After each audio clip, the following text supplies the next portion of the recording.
Oh, say does. And some surprise.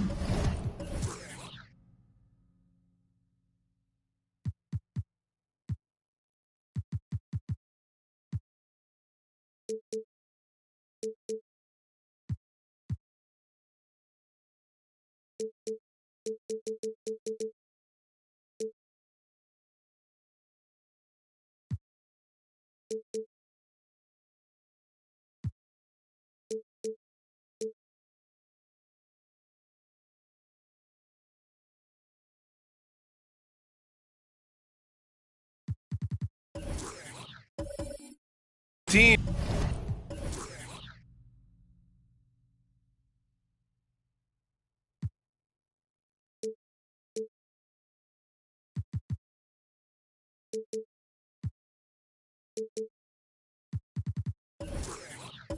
Teams that started out hot have not cooled down. Their fans are wondering if this is the new normal. Well, BA, it's easy for fans to jump to that conclusion. But look, the bottom line is you can't look too far ahead. You got to stay in the moment and enjoy the ride. I wish I had done more of that when I was playing. All right, now let's check out the starters for the Miami Heat. They've got Josh Christopher, also Nemanja Bjelica out there, and it's Maledon in a two-guard.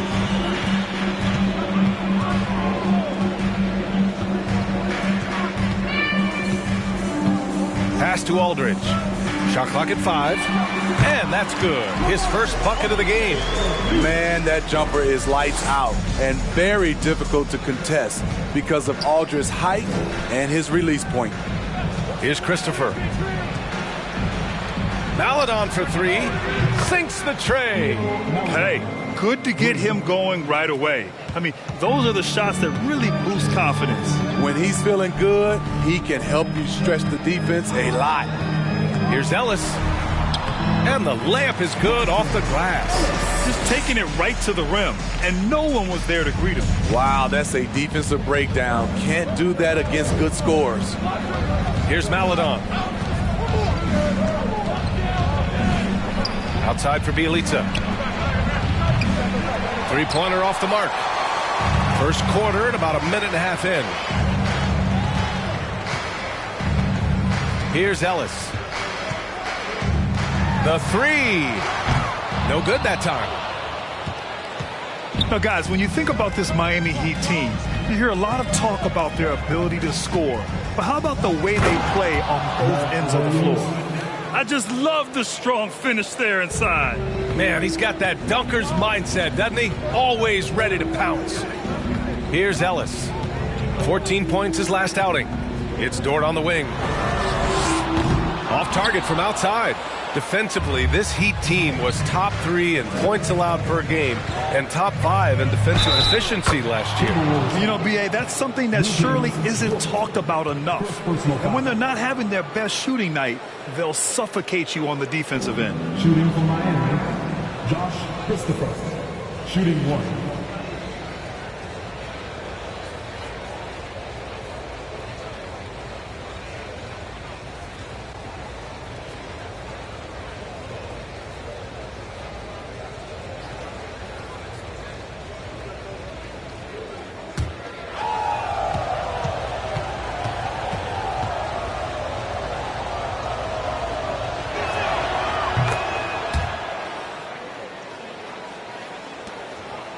For Minnesota, they've gone just 2 for 4 from the floor.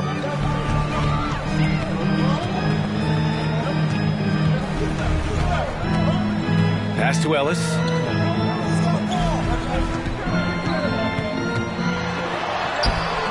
No good on the shot. Bielitsa with some nice D. Here's Maledon. It's tipped. Horford with a steal. First quarter of basketball, just over 2.5 minutes played so far. Trying to go for a lob there. Excellent defense and anticipation to stop it. Pass to Christopher. He's looking good. 2 buckets in 3 attempts. Now you want to get him going as soon as possible. Great way for him to start this game. And we know once he gets in the rhythm, he's a really tough guy to stop. There's a screen by Aldridge. To the wing on the left. Out of bounds. It'll be Miami's ball. And let's check out a breakdown looking at some stats for Anthony Davis.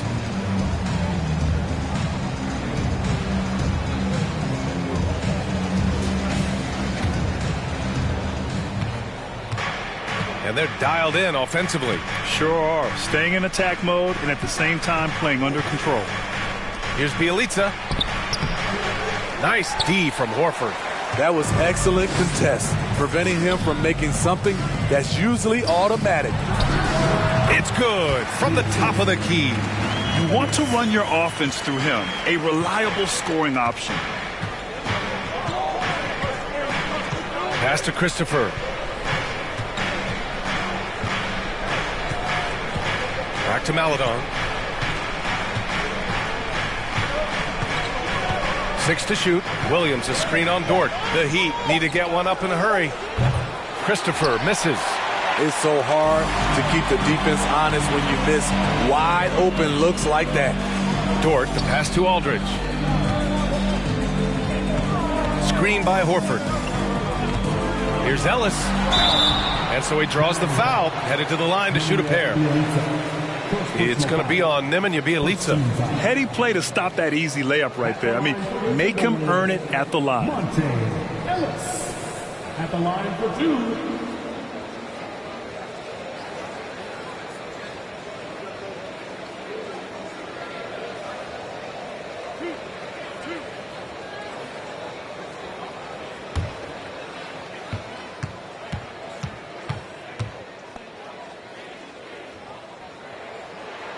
First one falls for him. Both teams will make substitutions.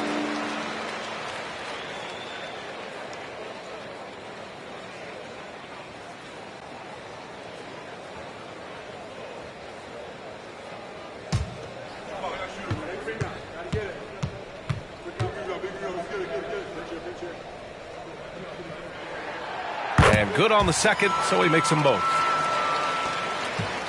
Miami has gone 1 of 4 from deep. Outside, Williams. Nifty move. Pass to Maledon. Here's Daniels. Boy, no scoring yet from him, but that's likely to change. Now here's Bertans. Here's Ellis. Horford outside. The Timberwolves again can't hit. Here's Christopher. Dort defending. Pass to Maledon. Now Williams. Here's Christopher. Just 5 to shoot. Jacks up a three. Knocks it down from distance. Yeah, a complete offensive player. Daniels can set people up, and he can knock down shots. Here's Ellis. You know, his impact on offense has been terrific, scoring just around 20 points a game. They're getting him shots in his spots. That's understanding your personnel. Here's Maladon. 3-point lead. Here's the pick. Here's Christopher. Oh, and he got fouled on his way up. He'll head to the line to shoot two. First personal foul. Second team foul. At the line for the Heat, Josh Christopher. At the line for two.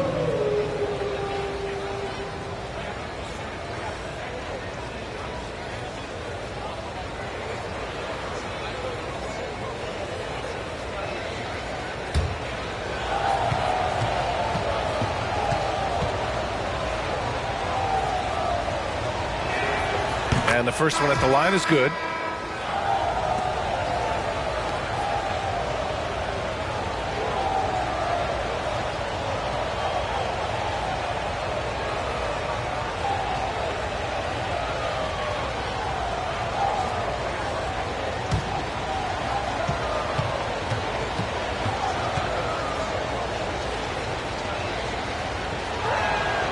That one falls, so he hits both of them. Minnesota has gone 0 for 3 from downtown. LeVert goes against Vassell. Bertans, the pass to Bogdanovich. And here's Dedmon. Dedmon a screen. Here's an 8-footer. Oh, it's blocked by Williams. Here's Christopher, defended by Bogdanovich. And again, the Heat missing. There was a mix-up defensively. Left him all alone. He just couldn't hit it. For Miami, they've gotten 5 of 11 shots to go. Pass to LeVert. 4-3. Sinks it from distance. I just love the ball movement. The Timberwolves trail. Boy, they'd love if anyone could get a bucket. Yeah, their offense has been grinding to a halt. Bertans against Craig. Bertans, the pass to Vassell. Ooh, poked away. Here's Len. Looking for his first basket, still in this one. Here's LeVert. Off target. That would have pushed the lead to double digits. The Timberwolves have gone 4 of 10 shooting the rock in this first quarter. Craig against Bertans. 52 seconds left to play in the first. Clock at 4. That three's off the mark. He didn't make them pay for that weak defense, but they just can't rely on him to miss those kind of shots. Pass to Lynn. Outside for LeVert. Here's Lynn, defended by Dedmon. And Lynn gets it to go. And the Heat lead by 10. And early on, they've been on a tear, just getting whatever they want offensively. They established the pace. They made shots. This is why they're way out in front. Just 2 seconds between the shot clock and the game clock. Left side, Bogdanovich. Trying to get back on track. So it'll be 2 free throws. He was fouled in the act of shooting. Look at Bogdanovich getting physical. Works hard to get the shot off and the foul. Bogdanovich taking 2 shots.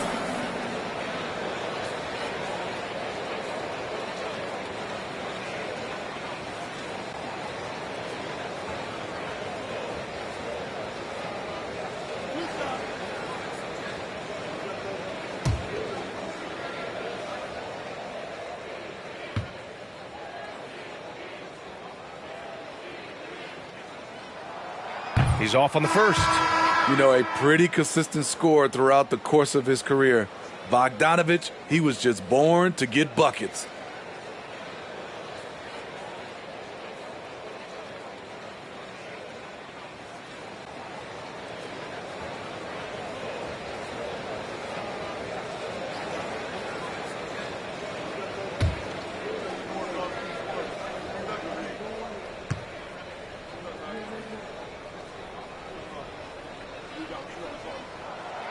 Good on the second one.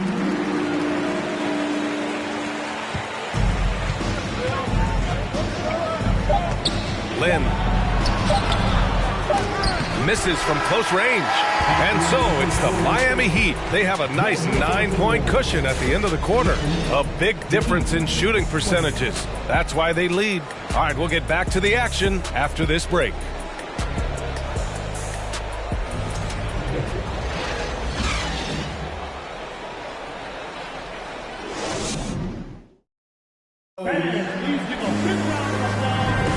We welcome you back to second quarter action. Plenty of basketball left to play, but this one has been one-sided so far. All right, guys, let's get your take on the scoring breakdown for the Heat. Well, in my opinion, the way the three has been falling for them here early on, you have to think they'll keep firing away. And another thing, they found the open man. Really playing unselfish basketball, moving the ball around there on the perimeter.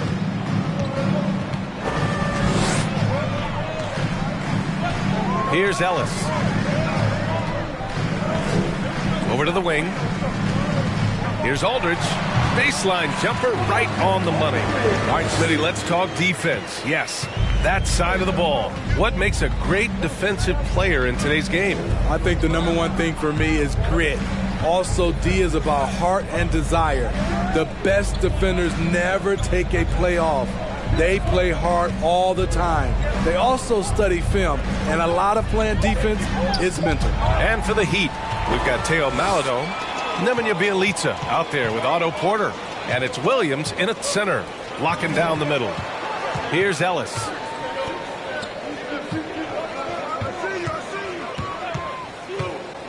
Dort outside. 5 on the clock. And the foul is called. He missed it, so he's got a couple of free throws coming his way. And when Dort's out there, Graham, he really gives this team a physical presence. Oh, I like this guy, B.A. I mean, very strong, very aggressive at both ends. He makes a lot of hustle plays. Seems like every successful team has one or two of those guys like him.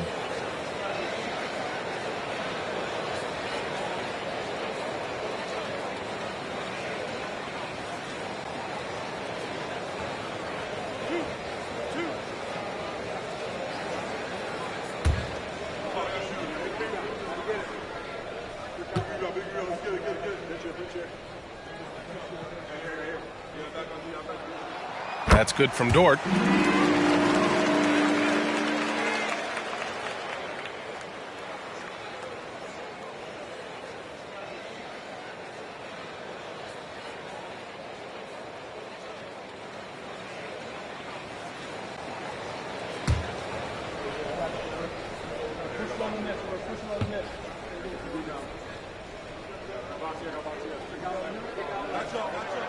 And Dort hits them both. Second quarter of basketball, about a minute played so far. Here's Maladon. Bjelica outside. On the wing, Porter. Dort defending. Down to 5 on the shot clock. Maladon for 3. Aldridge pulls down the board. A minute and a half gone in the second quarter. Here's Ellis. He's got 6. Right wing. 11 feet out. Aldridge with the bucket. Aldridge has gotten 4 this quarter. And their shots are dropping with more consistency now. Here's Maladon. Outside Porter.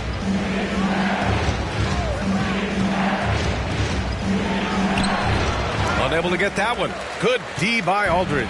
The Timberwolves trail. To the paint. And Horford gets it to go. Horford's got his first points of the night. Yeah, the moment Horford has the rock down low, good night. I mean, just too many moves from the vet. Gives us a chance to catch up with Allie LaForce. Well, Miami is very efficient. Coach Spoelstra said, quote, you want to maximize your offense in all the different ways in your menu without feeling like you're taking turns. I don't think anyone would say that about our team. They're an unselfish group that likes sharing the ball, and they enjoy each other's success. Brian? Allie, thank you. And the Heat making a change here. Christopher's checked in. And a little under 2.5 minutes gone by here in the second quarter. Pass to Williams. Ooh, rejected by Horford. The great positioning, the 7'1" wingspan. That combination makes Horford a dangerous shot blocker. Here's Ellis. That one off the back iron and out. Missing that one helps out all the analytical guys from the mid-range. And here in the second quarter, about 3 minutes played. That shot wide open. Bielitsa's got his first 3 points of the game. When he was in the G League, Daniels proved he was an effective passer, so we know he can spot an open man for sure. And Minnesota calls time here.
And with the All-Star game coming up, let's check in on the standings in the East. You take a look at Miami. Right now, 6th in the conference. They want to keep improving. Well, I think for Miami, this hasn't been an ideal launch to their season. They're really going to have to find a nice win streak to get back in that top spot. I'm guessing they're not that far off. They may be taking a while to hit their stride here, but once they get going, they'll be off to the races.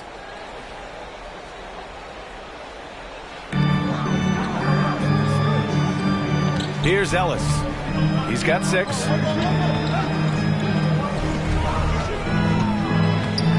Crafty move. Goes to the reverse layup and drops it in. Give him 8 points now. Oh, just an easy reverse for him. He has nice feel and touch around the bucket. Here's Daniels. Pass to Bielitsa. Let's go with a 3. That shot is off. And Minnesota the other way with it now.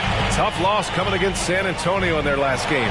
They failed to create enough good looks. The ball movement just wasn't quite where it needed to be. You know, they take 1 step forward, 2 steps back, and exercise and frustration. Here's Christopher. After the Timberwolves picking up a basket a moment ago. All this means is he has to be careful. Don't want to pick up a cheapie and get sent to the bench with 3 fouls. The Timberwolves making a switch here. Bogdanovich is checked in. And Miami also making a switch. Williams is checked in.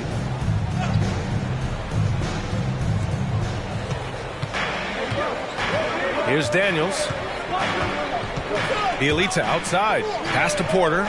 Shot clock at 6. Misses a 3. And you just can't afford to give up that kind of look very often. Here's Ellis.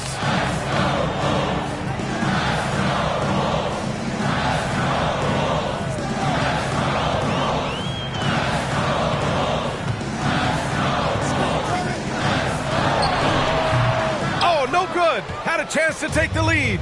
The Heat have gone 1 for 6 in the second quarter. Not great. Here's Daniels. There's a screen by Bielitsa. Here's Christopher. And he was fouled while in the act of shooting, so he'll take 2 free throws. At the line for the Heat, Josh Christopher. Taking 2 shots.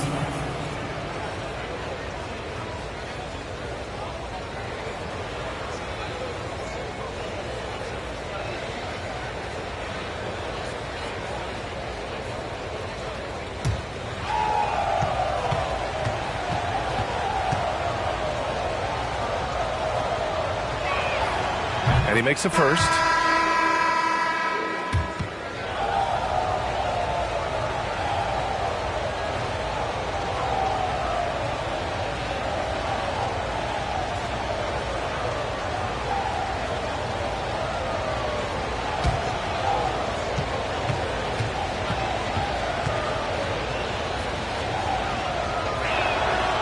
He's off on the second. Here's Minnesota. They're on a 12-4 run. Outside Holiday. Pass to Bertans. Fires from deep. It's hauled in by the Heat. They've led by as much as 10. This game against Minnesota is the first time they've met this year. Yeah, they were swept in this matchup last season, running against expectations. Now here's Craig. Still getting warmed up offensively. No buckets yet in the game from him. Williams, a screen on Holiday. Again, the Heat misses. It's tough to get open in this league, and when you do, it hurts not to capitalize. Vassell against Williams. Pass to Bogdanovich. He buries it from 3. One of the main weapons Bogdanovich brings, a dead-eye three-point shooter with impressive range. Drafted in 2011, Bojan Bogdanovich didn't make his NBA debut until 2014. Decided to stay in Europe to continue to improve his game. And so it's Minnesota with it. The Heat making their last shot. 2 minutes remaining. Now here's Vassell. The 3 is up. And the Timberwolves hit again from deep. After an okay first quarter of shooting, they've really turned it up offensively. I like where they're headed right now. And Bojan, with that great career abroad, entered the NBA at age 25. I think it was a great move for Bogdanovich. Not everyone is ready at a young age. He worked on his game and his body. Came into the NBA ready to contribute. Here's Holiday. The Heat making their last shot. Got a piece of it. Bogdanovich on the wing. And the shot is good on the assist by Holiday. Bogdanovich has got 7 points in the game. Man, they're having a hard time defending the triple. That's 3 in a row. Timeout called, the Heat.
Checked in for Miami.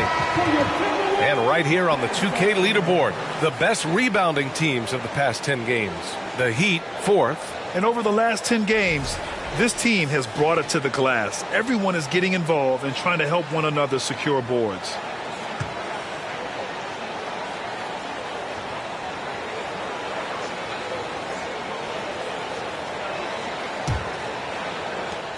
And we've got 1:18 left in the first half of basketball. Here's Lynn. He has 6. Levert outside. And looks like an illegal pick was set. That gets the ref's attention. One of the trickier plays to judge, but it would be hard to argue against the call. It's often a tough call that can go either way, but I agree with you on that one. And that's how you defend. He wasn't showing any mercy with that swat. What a powerful rejection. He's not wanting them to get an advantage in this competitive game. Now here's Holiday. Now quiet so far offensively, searching for his first points of the game. Vassell can't get it to go. The Heat have gotten only 3 of 9 attempts to fall in the second. Pass to Maledon. 43 seconds left in the first half. Miami, no good that time either. Minnesota has got 3 of 5 to fall from beyond the three-point line in the second. Bogdanovich passes to Holiday.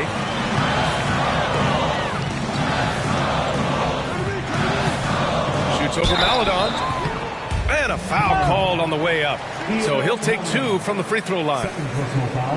Everyone in the building saw the obvious contact. At the line for Minnesota, Aaron Holiday. Taking 2 shots.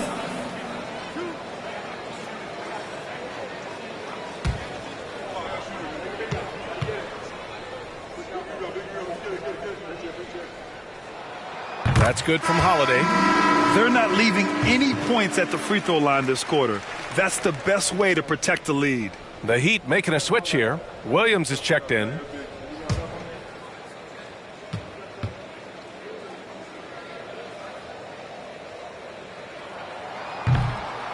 That misses, so he splits the free throws.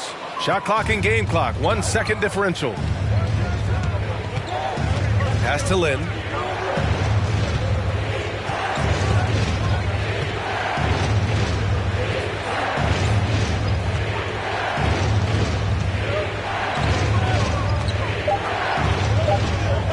On the take. And it's good with time running down on the shot clock. Give him 8 points now. That's a well-timed, well-coordinated play. Comes right off the pick for the lay-in. And so a close game as we wrap up the first half of play. Timberwolves ahead, up by 3. And we'll be back right after this.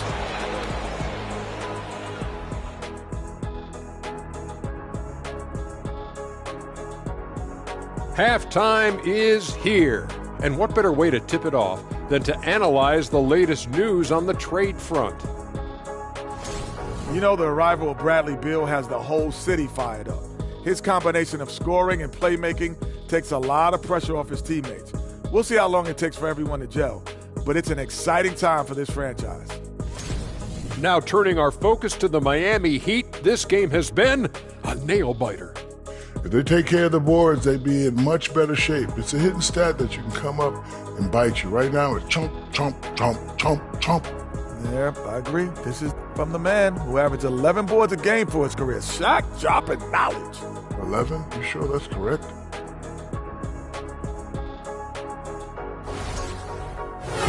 Appreciate you joining us. It's been our distinct pleasure, and I mean that. Let's now take you back over to the third quarter with Brian Anderson.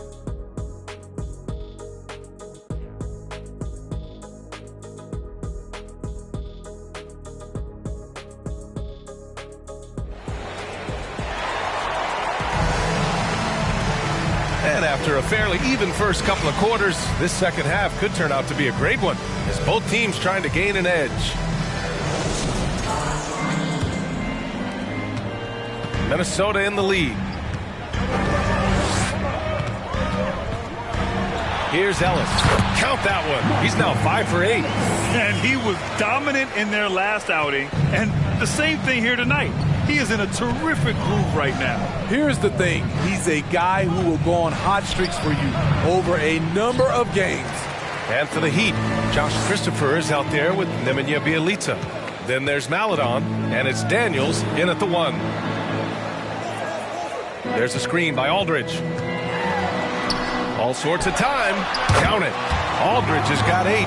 Love the play call, getting Aldridge something within the flow of the offense. Here's Maledon.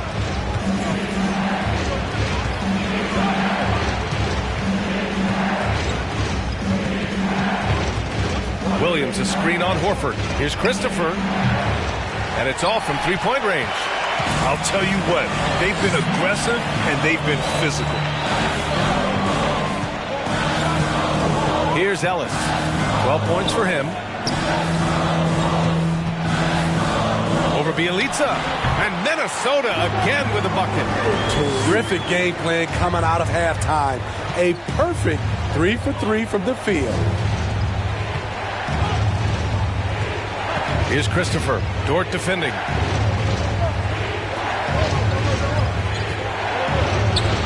Maladon, no good. Ooh, they've come out ice cold to start this half. 3 misses in as many attempts. Here's Ellis. Pass to Horford. Over Williams. Horford can't hit. I like it. That's a great battle at the rim. He just couldn't finish. Here's Maladon. Bielitsa with a screen on Dort. Here's Christopher. And again, the Heat missing. Missed 4 straight shots now. At one point, do you have to call a timeout and regroup? Pass to Aldridge. The fader. Rebounded by Bielitsa. Miami trailing. Here's Daniels. Well, we're into the third quarter. Just over 2.5 minutes played. And Williams punches it home. Now, B.A., you know they would love for him to get more of those opportunities. Well, that would cut into the deficit quickly if he does. And Minnesota calls time here.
Porter Jr., he's checked in for Maladon. All right, let's take a quick look at the rookie leaderboards and see which young players had the best block numbers last month.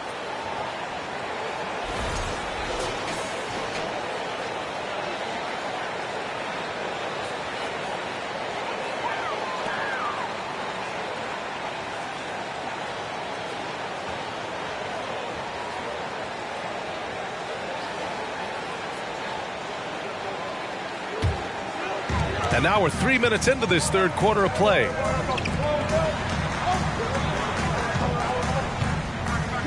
There's a screen by Aldridge. And he got the whistle on the way up. So he'll be headed to the line for a pair. It's going to be on Nemanja Bielitsa. Well, that was clearly a foul. At the line for 2.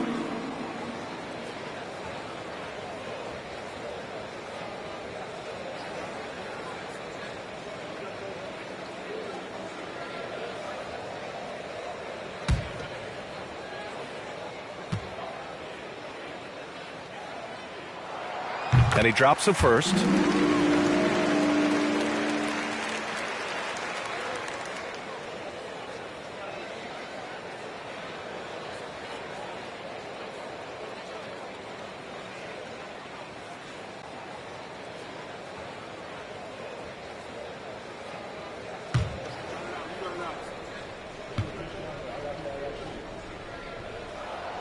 And that's good as he hits both shots. I'll tell you, he doesn't give points away. Excellent job from the line. Things just don't seem to be clicking for them offensively. Yeah, they really need to find a way to get back on track. Back to Williams. Horford with a steal.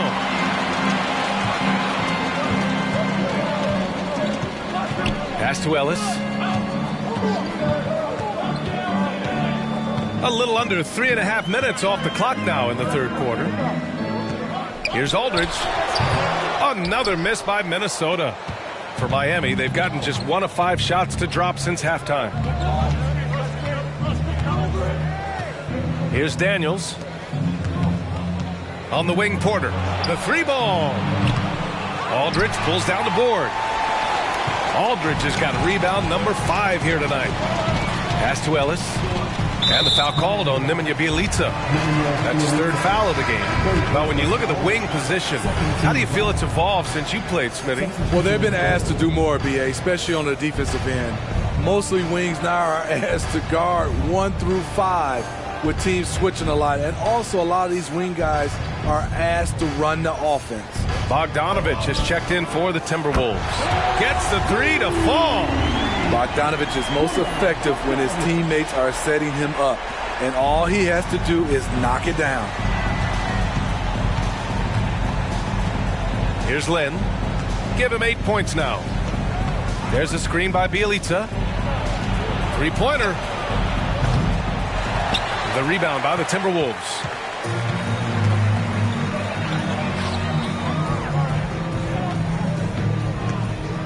Bjelica defending. Bogdanovich from long range. And another 3 from Minnesota.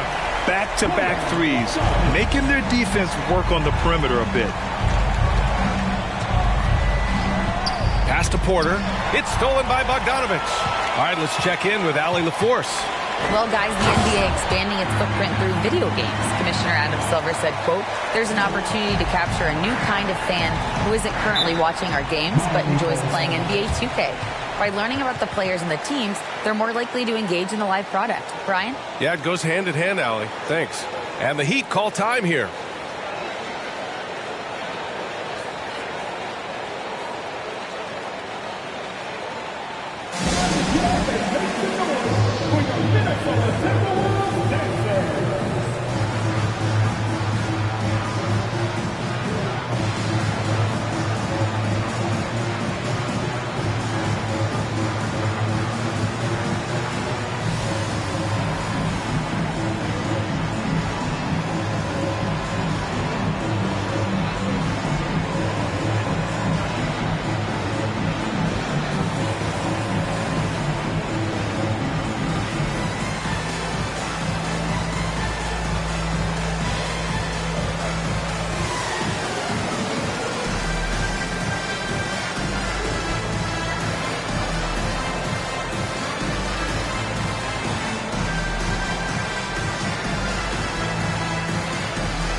The Heat making a switch here.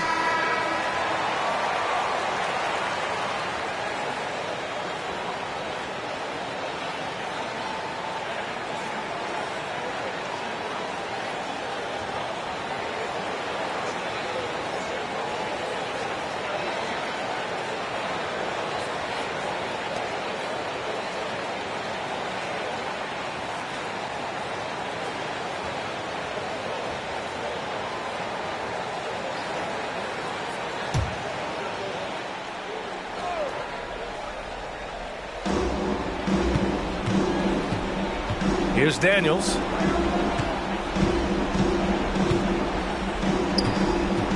Pass to Williams. And here's LeVert. Clock at 6. Here's Maledon. Off the mark, and the drought continues. You have to credit their effort. I mean, they've done an amazing job on the glass. Now here's Holiday. Dort with it. Horford outside. Pass to Ellis. On the wing, Holiday. Driving to the basket. Williams grabs the board.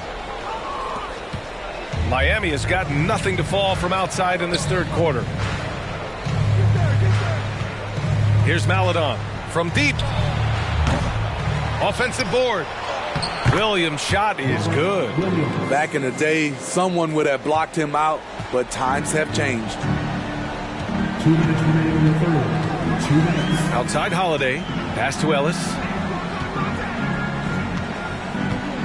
Screen by Horford. Three-pointer, Holiday. Williams grabs the board. Williams has got 5 rebounds tonight. Boy, they need something to go to regain some confidence. No question. Way too many empty possessions for them. LeVert with the ball. Connects from downtown. LeVert's got 6. That's a big make for LeVert. Should help his confidence.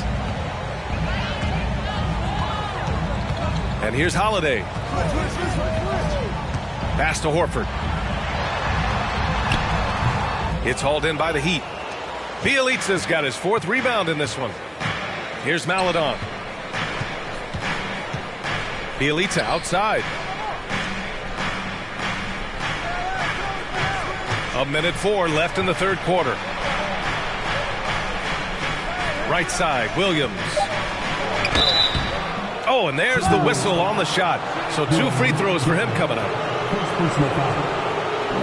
Let's get a quick check of the scoring breakdown here for the Timberwolves. Smart ball handling from them in this one. Passing around to get ahead of the defense and putting it in the hands of ready shooters. And we can't forget about how ferocious they've been cutting to the rim. Just going right at defenders and finding ways to finish.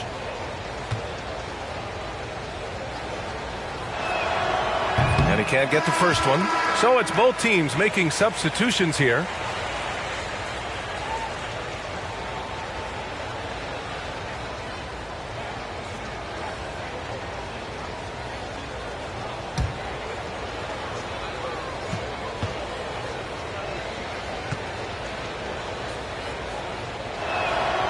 And the second free throw is good. Minnesota has gone 2 of 3 from outside so far in the third quarter. Pass to Aldridge. Yep, that one goes. Aldridge has got 6 in the quarter. As a coach, this is how you like your plays to end. Aldridge with a high percentage look. And here is Williams. Here's Christopher. He shoots. That one's good from the corner. Christopher's got 10 points. Here's Ellis. 12 points for him. High post Aldridge. Over Bielitsa. Aldridge misses. Miami has gone just 1 of 5 from 3-point range here in the third quarter. 1 second separating the shot clock and the game clock. Pass to Christopher. And they get it back. Williams a screen on Aldridge. Christopher. The putback. Great positioning on the putback. Williams has gotten his 2nd bucket on the night. Challenging the defense at the rim, something he does very well. Excellent tipping. And so it's the Minnesota Timberwolves with a 9-point cushion at the end of the quarter. Defense is setting the tone. We're coming right back. Don't go anywhere. Hold up. Jesse made another one.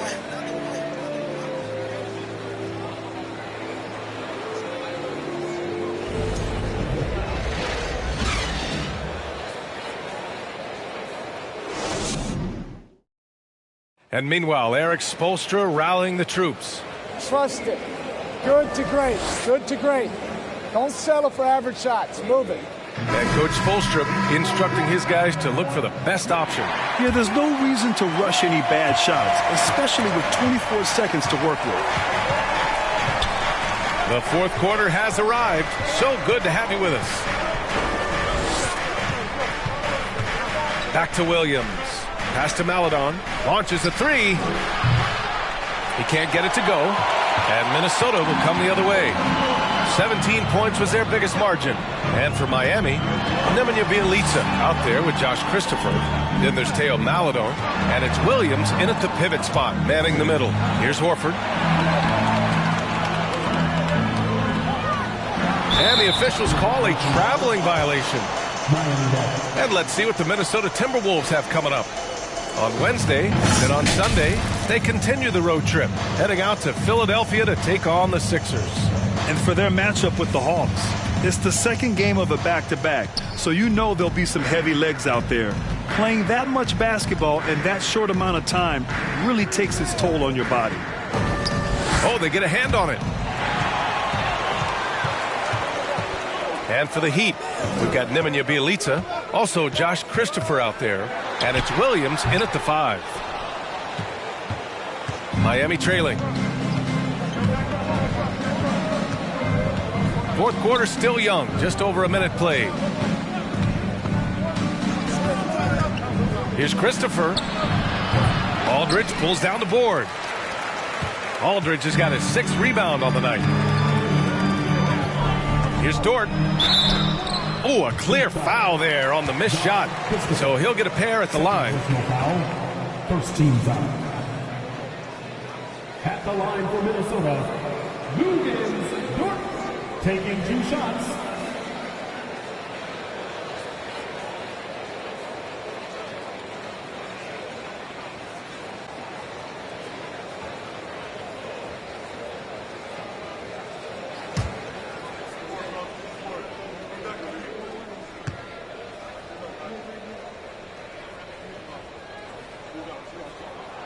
No good on the free throw.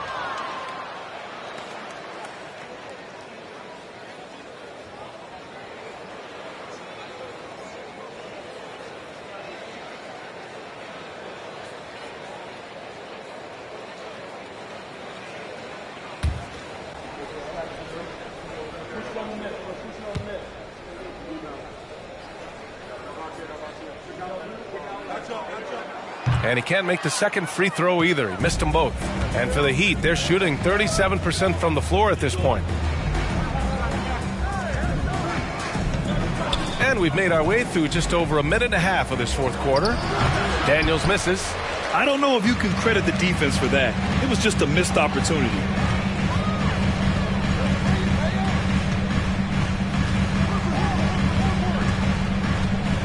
There's a screen by Aldridge. Horford outside. 6 on the shot clock. Here's Ellis. Over Bjelica.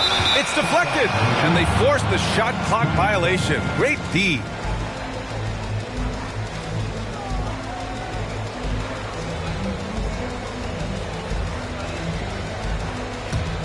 The Heat have gone 0 for 3 in this fourth. Not good.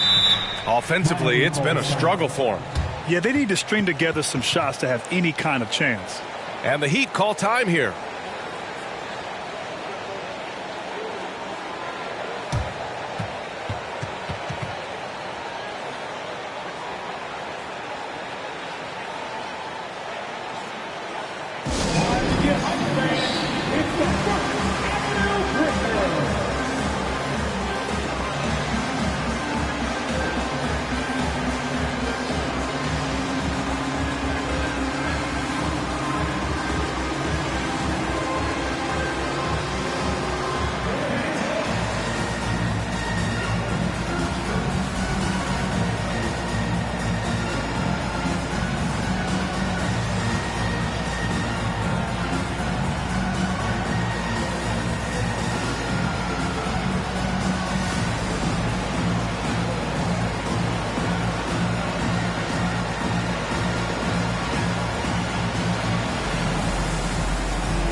From the sideline, let's catch up with Allie. Over that last break, I got a chance to hear what Eric Spoelstra said to the team. He let his guys know that he needs more from them to close this deficit. He said, quote, "We have to get something started. I know we're behind, but you are capable of taking this game if you still want it." Thanks for that, Allie.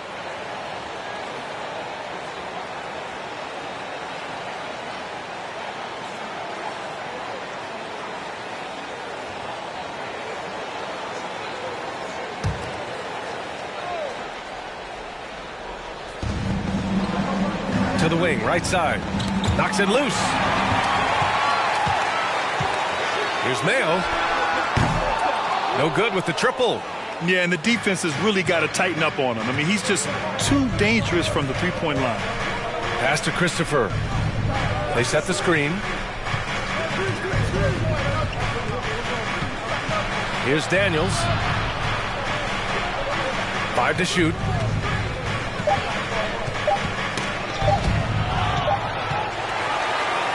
Fast break, Minnesota. Jumps up. And the finish on the break with the slam. Great recognition. Understanding that that one is all him. Sometimes that's the call. You want to be unselfish, but even more so, you want to be effective. And that one's good. Maladon.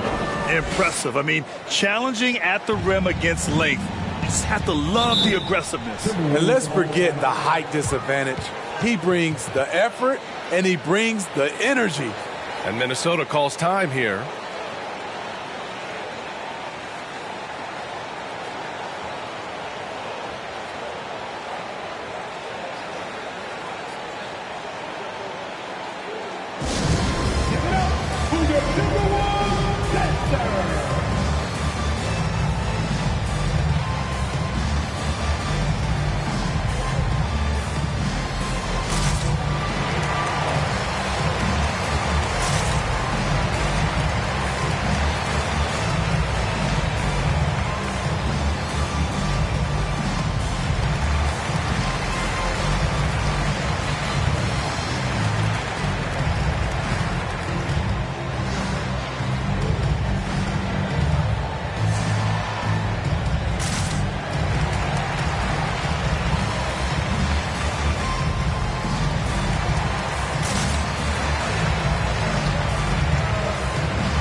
Pass to Aldridge.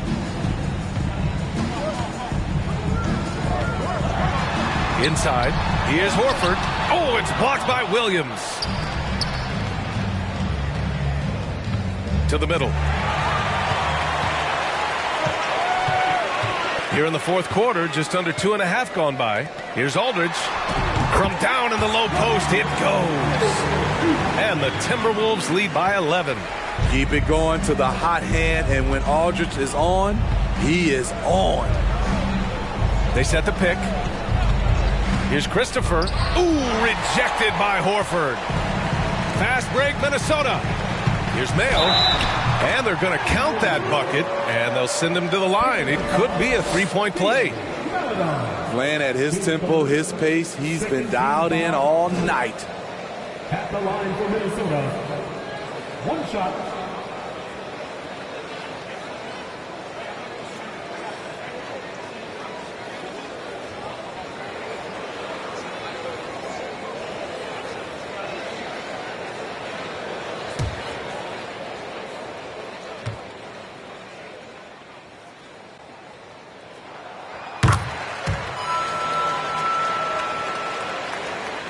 And it's the Heat with the ball.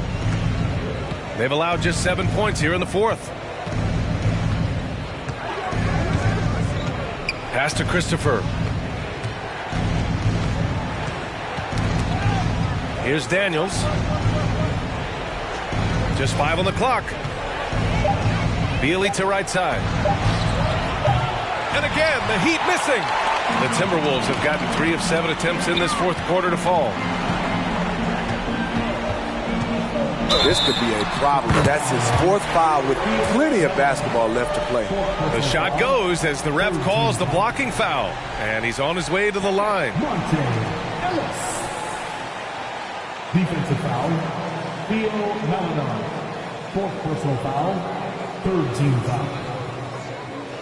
At the line for Minnesota, Monte Ellis. Shooting 1. And that one misses. The Heat have got 1 out of 6 shots to fall in this final quarter. Not ideal. Stolen. And he lobs it up to the rim. Throw it down on the lob. Their offense has been unstoppable, just firing on all cylinders. It's been tremendous job of play calling and execution. They just continue to increase this lead. Here's Minnesota. They're on an 11-2 run.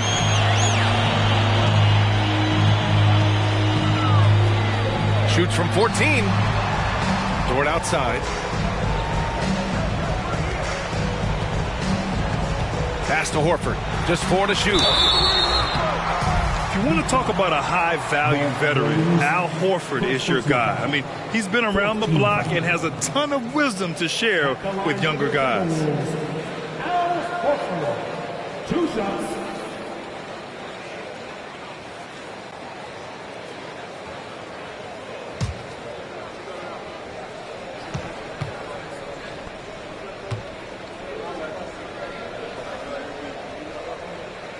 First free throw is good.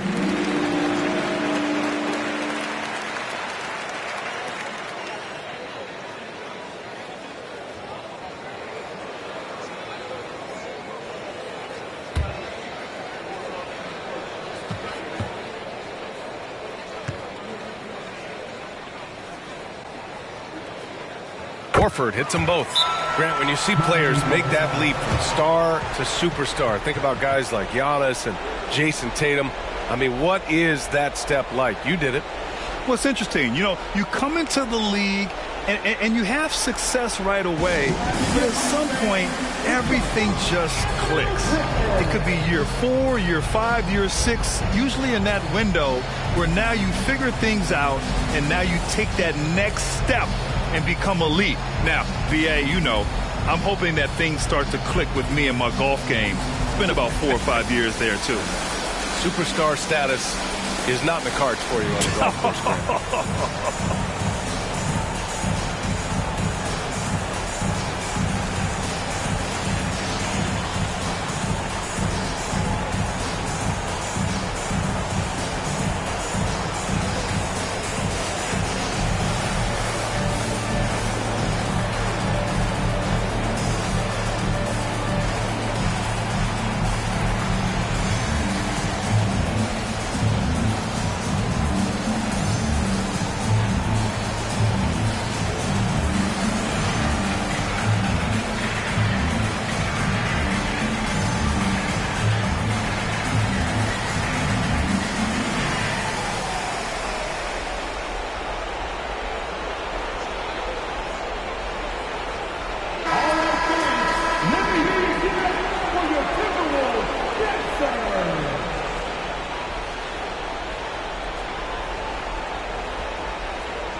Here's Daniels.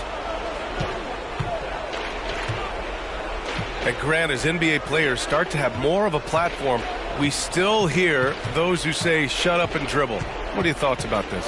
I think it's silly and it's unfortunate. And if you don't like it, then change the channel.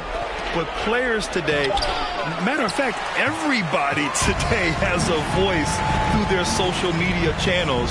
And it just so happens that NBA players have large platforms that reach people all over the world. Yeah, don't expect the players to be anything other than themselves. At the line for Minnesota, Monte Ellis, taking 2 shots.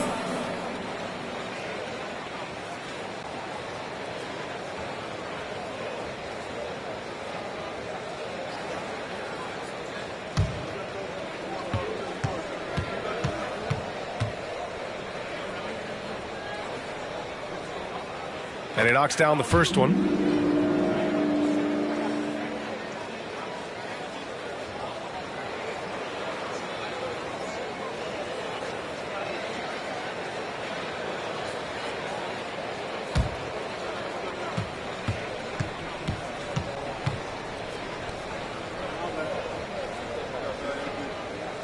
So he gets them both.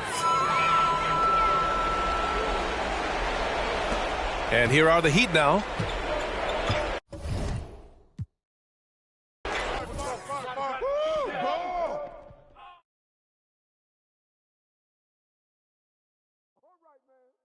That's what's up. Here we go. Hey, help on Ellis. Here we go, attack. Here we go.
Well, we know the players enjoyed the rest they get during All-Star Weekend.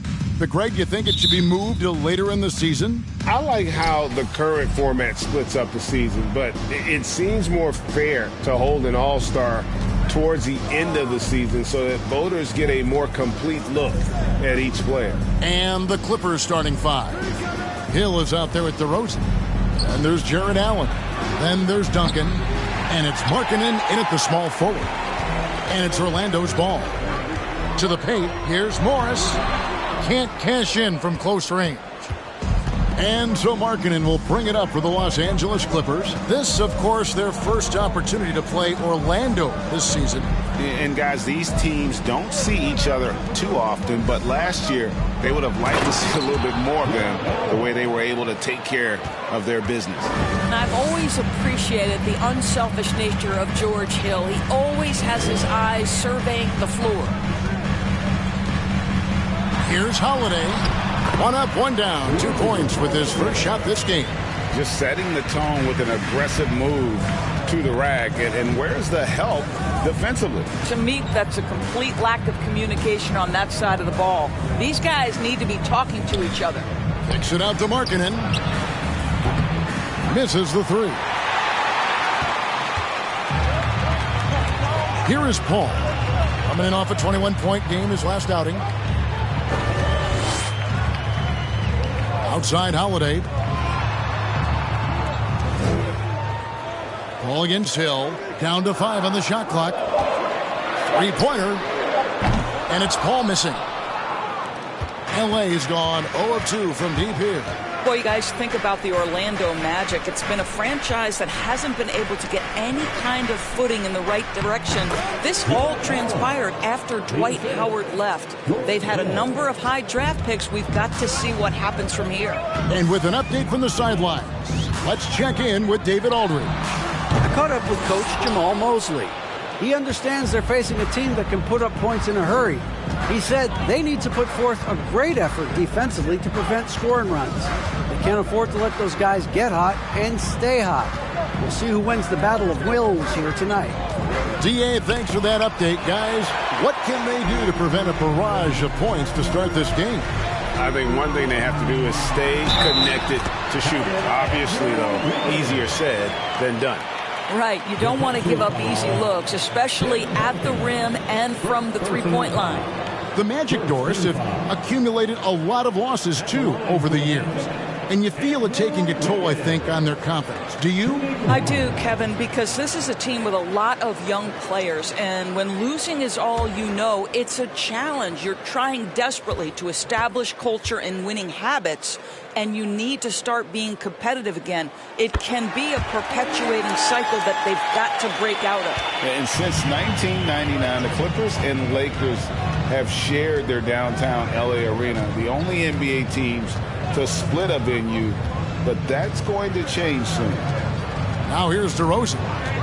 Over Holiday. Out of bounds, Orlando takes possession.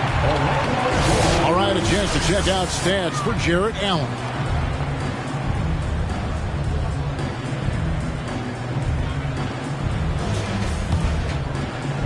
The Magic have gone 2 of 5 here, making 40% so far to start out the game. Paul outside.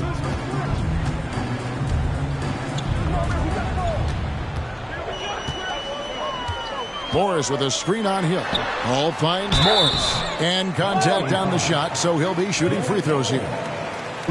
It's on Jared Allen. Well, Marcus Morris is a guy who is unafraid of a little contact. That's a nice play right there. The Magic shooting their second and third shots at the line right here.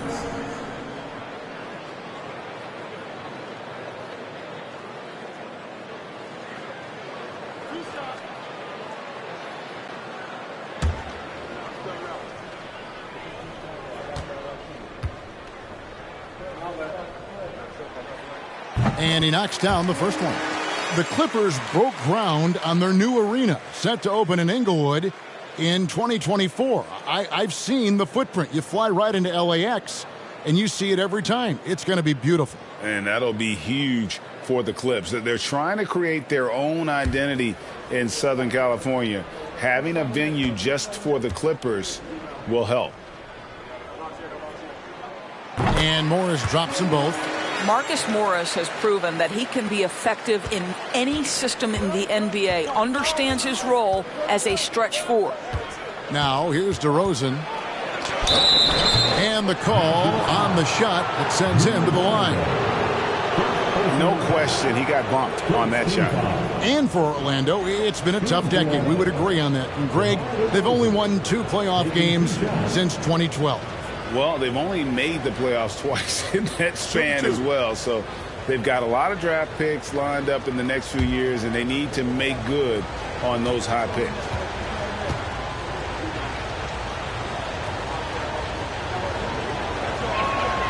First free throw is good.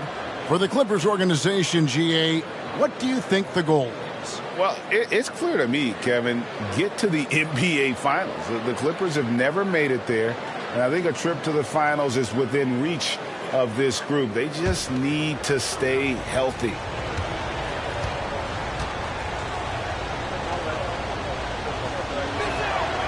Both free throws good from DeRozan. Probably as close to a sure thing as you can have at the free throw line. Here's Paul. Uses the glass to finish the layup. Boy, this is an art Chris Paul mastered a long time ago, scoring in the paint against the tightest defense. Duncan with a screen on Paul. Here's Hill. Lays it up off the glass. And their post play has been really solid right off the bat. DeRozan against Holiday. Here's Paul. The shot, no good. Excellent D there from Hill. No doubt he's struggling right now from the field. Let's see if he can get it going this quarter. Duncan with the screen for Hill. And the pass to DeRozan. 6 to shoot. He takes it in. Three-pointer, Markkanen. And the three ball is good. Well, this has always been Lauri Markkanen's calling card, right? A 7-footer who could space the floor with that three-point shooting ability. Paul passes to Vucevic. Orlando moving the ball around. Vucevic a screen on Hill. Paul. And it's Vucevic missing. Well, we love his ability to attack the rim. He just loses a little bit of focus and misses the chippy. He gets that one. Here's Hill.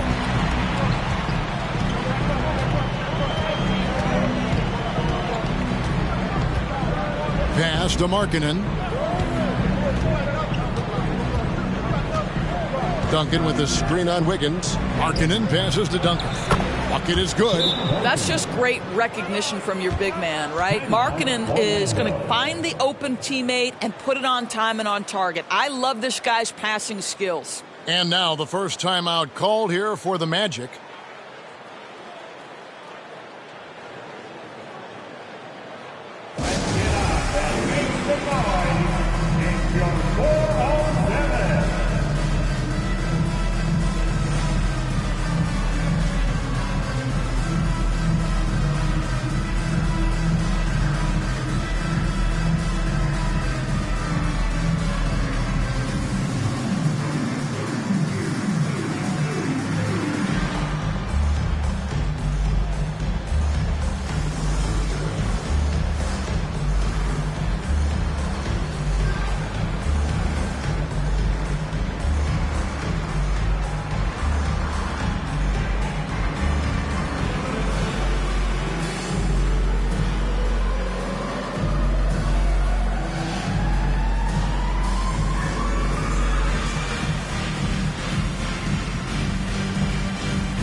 So a new group on the floor for Orlando. Well, some of the big men in the league didn't mind drifting out and letting it fly from deep. Here are the best three-point shooters, centers, and power forwards. Paul Millsap fourth. And the value of having a big man who can do what these guys can is is that they draw bigger defenders out of the paint. You have to stay with them wherever they go. You know, and that causes all sorts of matchup problems for an opponent. Just the threat of one of them getting hot from three-point range affects the defensive game plan. Poole against Lewis. Here's Vincent, and he drops in the layup off the glass. And really, it's been a major aspect of their offense in the early stages here. Their success working the ball inside and getting points from close range.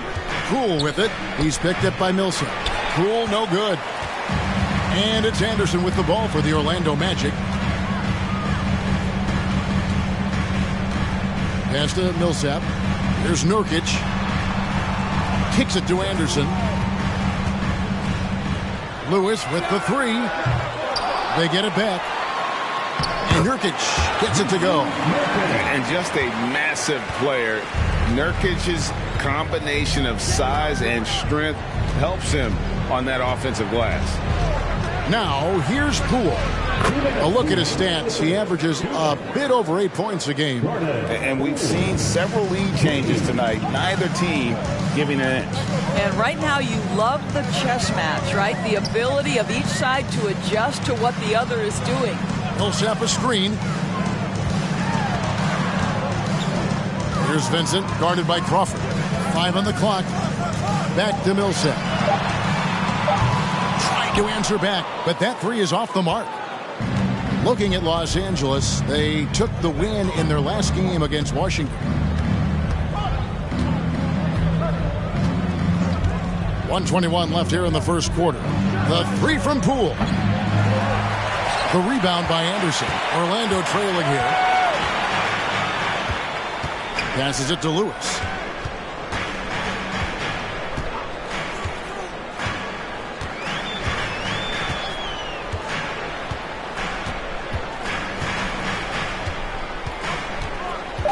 Millsap sets the pick for Lewis. Shoots over Poole. Lewis misses. Los Angeles has gone 2 of 5 from three-point land here in the first quarter. Down low. That's good from Poole on the assist by Crawford. Poole's got his second bucket of the night. This guy can do so much for you on the offensive end, and that is why his number gets called time and time again. Over to the wing. Here's Vincent. The Magic again can't hit. Here's Crawford. Drops in the layup for 2. And now a 5-point Clipper lead. Well, so great when your offense produces a shot that close to the rim. The rest of the work becomes easier. Poole against Lewis.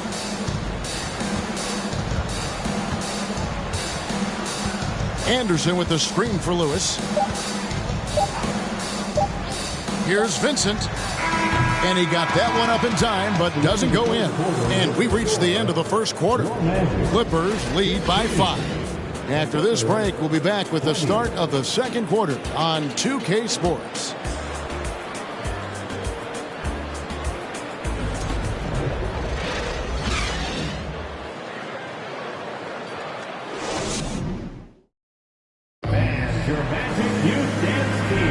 And if you're just joining us, we've played through one quarter in this one. And let's get your take, guys, on the scoring breakdown for the Clippers. They've been so aggressive, going strong at the defense, looking to score off of that penetration. Yeah, and in addition, their ball movement has really unleashed their offense. Boy, they've been fun to watch. You know, Greg, you played on some gritty teams, and we hear that expression, getting punched in the mouth, and it's not usually literal. But what's that look like on the floor? What's it feel like on the court? Kevin, you're just out hustling and out muscling the team. At times you'll see it. They've kind of checked out mentally. And I'll tell you what, it is one of the best feelings in sport. Here are the 5 the Clippers have to start the second. Wagner is out there with Allen. Then it's Lowry Markkanen. Then it's DeRozan. And it's Hill in at the point guard. And it's Wagner missing. Magic shooting under 40% all in all for the game. Holiday looking for an opening.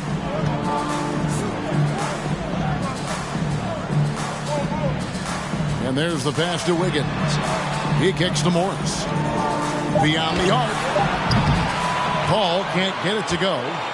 The Clippers in the lead. Well, we've played just over a minute of basketball here in the second quarter. Now here is Hill. This game he had 10 points. Wagner wide open. No good with the triple. Wiggins up top. He's guarded by Hill. He muscles it in through the contact, and they call the foul. And he's on his way to the free throw line. Well, that's power and focus of Nikola Vucevic. Hit him, slap him, doesn't make a difference. And he's got his first chance at the line here. Tim Duncan, he's checked in for Wagner. At the line for Orlando, Nikola Vucevic. At the line for one.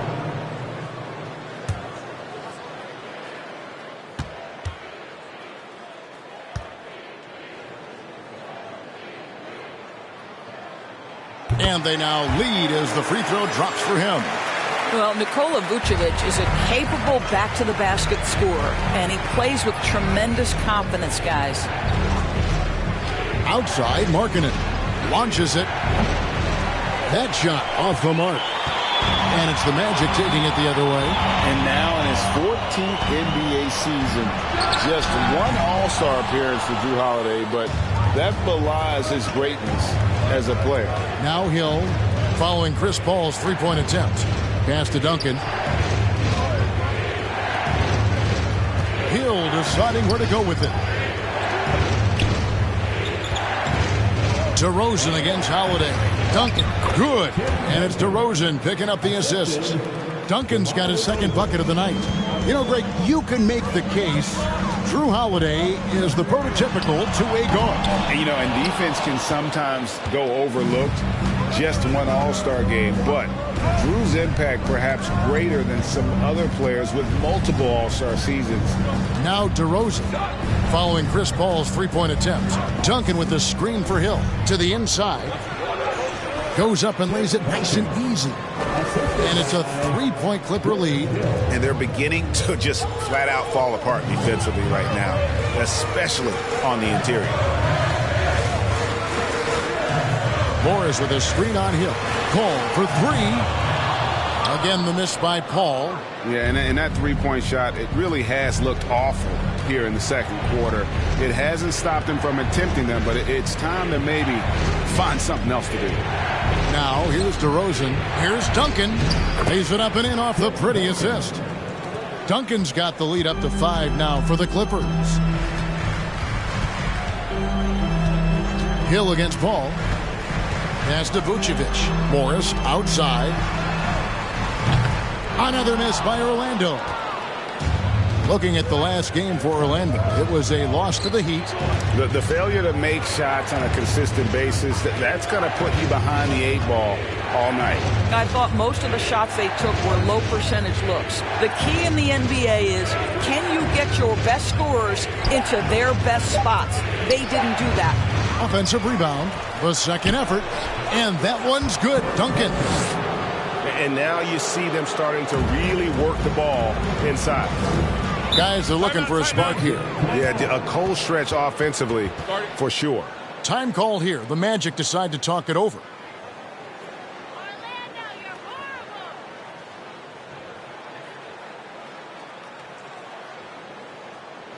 And it's time to get loud. It's your 407 next speed.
checked in for Paul.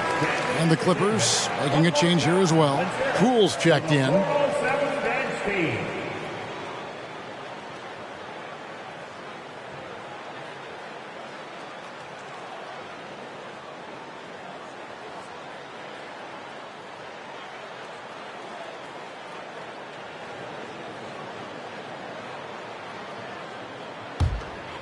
Here's Vincent, outside Holiday. This is it to Vucevic. Picked by Vucevic. And that's a foul called on Lauri Markkanen. That's his first foul. And Orlando making a change here. Lewis is checked in. Jamal Crawford, he's checked in for the Clippers.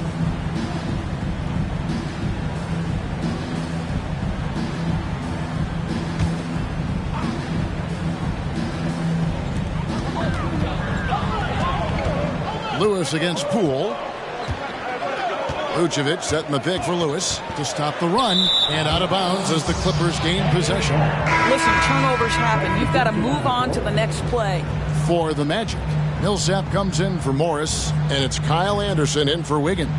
And the Clippers making a change here as well. Bullock's checked in. Back to Poole. Duncan with his screen on Lewis. And here's Poole for three. Rebound by the Magic. Anderson with the ball. Still getting warmed up offensively. No scoring yet from him. Kicks it to Vucevic. Back to Anderson. 6 on the shot clock. To the left side wing. The drive by Vucevic. He trains it as the shot clock ticks down. Vucevic has got 5 points now in the quarter. Anderson against DeRozan for three. Bullock. And it's Orlando with the rebound. Vucevic has got rebound number 5 here tonight. To the right side. Lets it go from deep. The Clippers grab the miss. Duncan's got his 4th rebound in this one. Lewis against Poole. Duncan with his screen on Lewis. And again, no good by the Clippers. Well, defenses are content to give up the mid-range, right? It's not the high percentage restricted area or the three. You can see they're prepared to give up that shot. Now here's Lewis. The dish now to Millsap. That 3 off the mark. You know what, though? Sometimes you can be too open. I think it may have surprised him, and that's why he missed. Poole, the pass to DeRozan. Duncan with it. Millsap covering. Shoots. Duncan with the bucket. Duncan's got the lead up to 7 now for the Clippers. And Duncan just superb when he gets in close to the basket. Has a number of moves to choose from, and that soft, delicate touch near the rim. Now here's Anderson. He's still scoreless so far in this one. And it's Vucevic missing. Boy, he's definitely covered well there. And hey, we know he can knock down the fadeaway shot. Just didn't fall there. And Poole gets it to go. A little artistry in the painted area, converting against the size. Some guys just relish the challenge. Find a way, and he does. Lewis on the wing. Guarded by Poole. Picked by Vucevic. Here's Vincent. Another miss by Orlando. Los Angeles leading by 9. 1:02 left to play in the first half. Here's Duncan. Lucky 7 drops in. He's perfect from the floor. 7 for 7. And not hard to see why they are giving up points on this run. Just too many good looks from in close. Vucevic, a screen on Poole. And Vucevic with the basket on the assist by Lewis. And it's 9 points for Vucevic. You know, he's had better starts, obviously, but he's shaking it off here in the second. DeRozan dishes to Crawford. Back to DeRozan.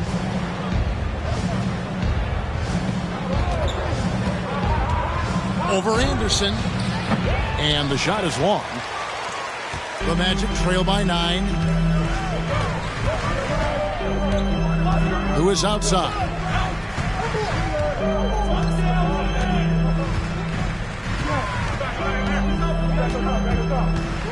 There's the pass to Vucevic. And so it's Los Angeles, ahead by 9 as the quarter comes to a close. They're pounding the ball inside, and that's where they've gotten their best production tonight. And now we'll send it over to David Aldridge, who is standing by courtside. David. Thanks, Kevin. Here with Coach Teron. Lou, Coach, what is the focus going to be in the second half? Just play the right way. Move the ball, share the ball, get stops, and get out and run in transition. Always leads to good results. Thanks, Teron. Back to you, Kevin. Thanks so much, Dave, for the great interview. Don't go away, folks. We'll be back for the second half of basketball right after this.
Hello, folks. The first half is in the books, and we've got a lead on the scoreboard for the Los Angeles Clippers.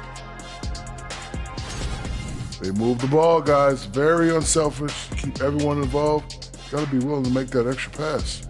Or you could just dump it in the Shaq, and the ball never comes out again.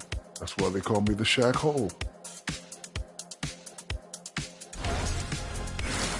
All right, time to see how the Western Conference is stacking up. You look at Los Angeles, they haven't looked intimidating thus far. The hunger to improve just isn't there. That worries you. I'm starting to feel that this team needs a culture change. That'll do it for our show tonight. Thanks for joining us, and we'll send you back to Kevin Harlan for more hoops action.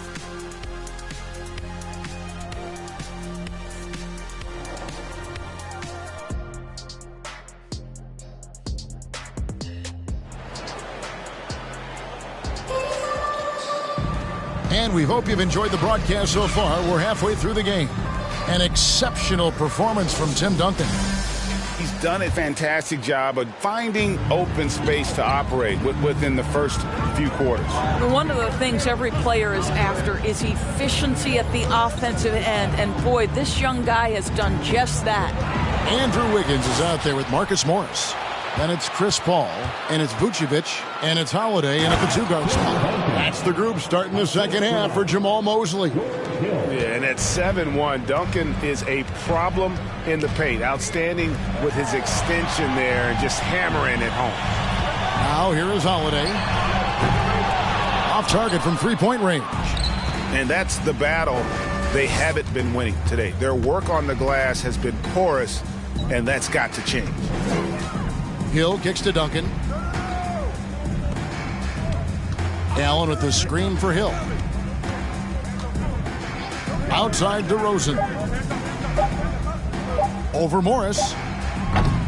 DeRozan's shot is off. You almost have to assume he's going to knock those down when he is that open. Ball passes to Vucevic. Shoots over DeRozan. Shot is good, and the Los Angeles leads cut down now to just 9 in the bucket from Vucevic. Night after night, game after game, Chris Paul understands where to put the ball and when. Nicely done. Now here is Hill. Pass to Allen. Inside. Here's Duncan. Plays it up and banks it in. Duncan's got the lead up to 11 now for the Clippers. And they are attacking the rim and getting great results. Indoors, hasn't it been fun watching the evolution of Jared Allen? My goodness. It certainly has, Kevin. This guy has proven he is an all-star caliber player. We know he's a double-double machine. He prides himself on hitting the glass. Any center on any team is going to have a problem if he gets near the cup because of his shot-blocking ability. Now Allen following Chris Paul's three-point attempt. He gets it in there.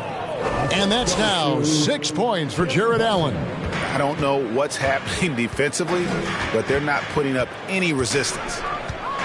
Paul kicks to Vucevic. He dishes it to Wiggins. Paul outside. Pass to Vucevic. Over to Rosen. And it's Vucevic missing. Well, trying to find themselves in the second half here. Just 1 for 4 from the field. Can someone in the group get hot? Let's see. Now here's Allen. This is the most they've led by 13 points. It's good. I'll tell you what, Jared Allen showing you he's got the mid-range game in his arsenal. Pretty jumper. Some tough offensive sets. They want to turn it around. Yeah, right now you just need a bucket to get some momentum. Here's Paul. 5 points in the game. He feeds it to Wiggins. And it's Wiggins with the jam. He just punched the ticket on that one. That'll get the job done. Powerful two-hand jam. And the Clippers decide to take their first timeout here.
Yusuf Nurkic, he's checked in for the Magic. The Clippers also making some changes. Mo Wagner comes in for Duncan, and Jeremy Lamb subbed in for DeMar DeRozan.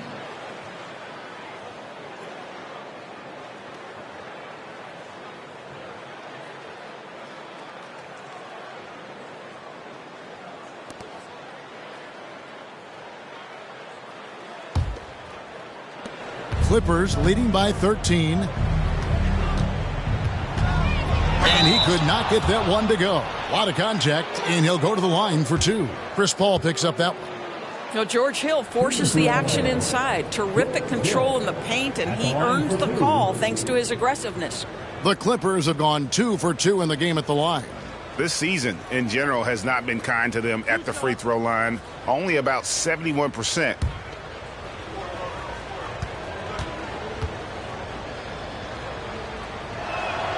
The first free throw is good. What a pickup George Hill is. This guy's such a capable player on both ends. Smart, intelligent, lightning-quick reflexes by the point guard.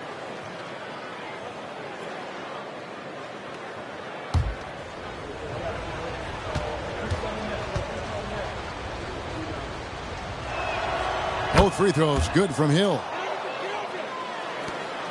And so it's Paul bringing it up for Orlando. Down by 15. Shooting foul as the whistle blows. He'll shoot 2 free throws. It's on Jared Allen. Well, tremendous call by Chris Paul. Refuses to back off, doesn't waste the look, and gets a foul for his work. First trip to the line for him here. Shooting 2.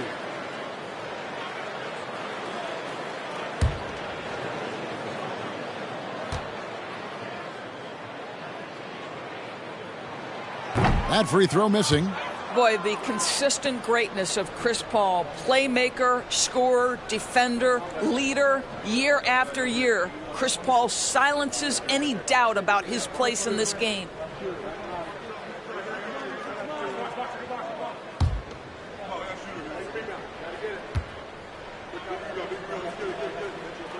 And that trip coming up empty, missing both. And lost his touch right there. Didn't see that coming. Usually, when he's hot, he stays hot. Hill finds Wagner, and the foul called on Marcus Morris. That's his first foul.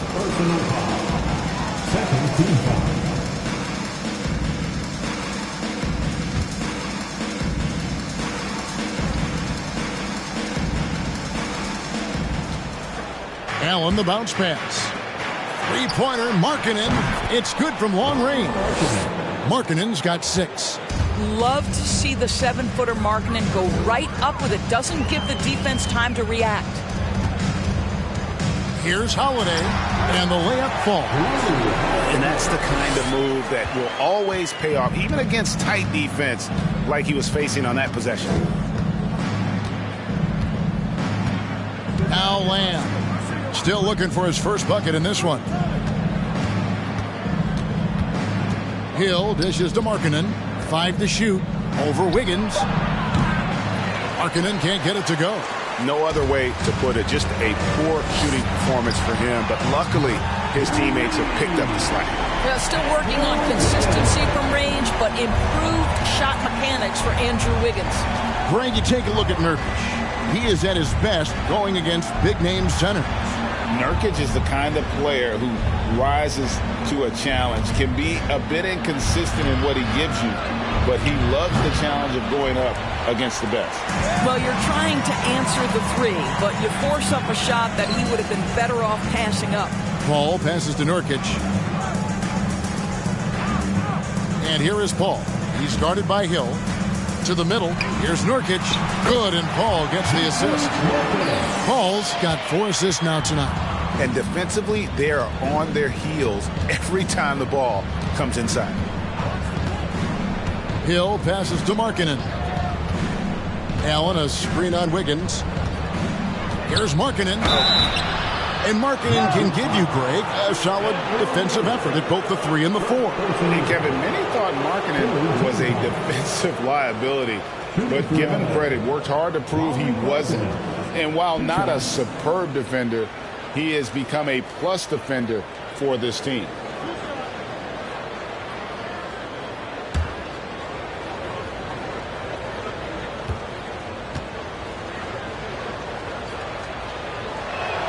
No good on the free throw. And guys, Markkanen, there's no question about his offensive talent. His skill set is the perfect match for the way the game is played today.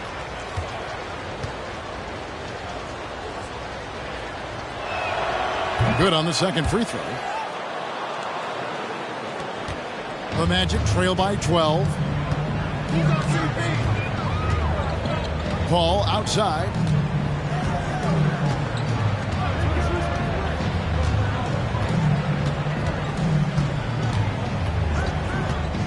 Clock at 6. Trying to break that ice-cold streak, and it's Wagner with the rebound. I'll tell you, no matter what he does, he can't find his rhythm, and you get the sense he's starting to press a little bit. Poke loose. And here is Paul. 5 points in the game. Wiggins outside. Some nice ball movement by the Magic. Morris with a screen on Lamb. A shot by Holiday, no good. And they've got a big lead, not just on the scoreboard, but really in the rebounding numbers as well. Lamb with the ball. Chris Paul covering. Passes to Markkanen. Wagner with a screen for Markkanen. Los Angeles with another miss.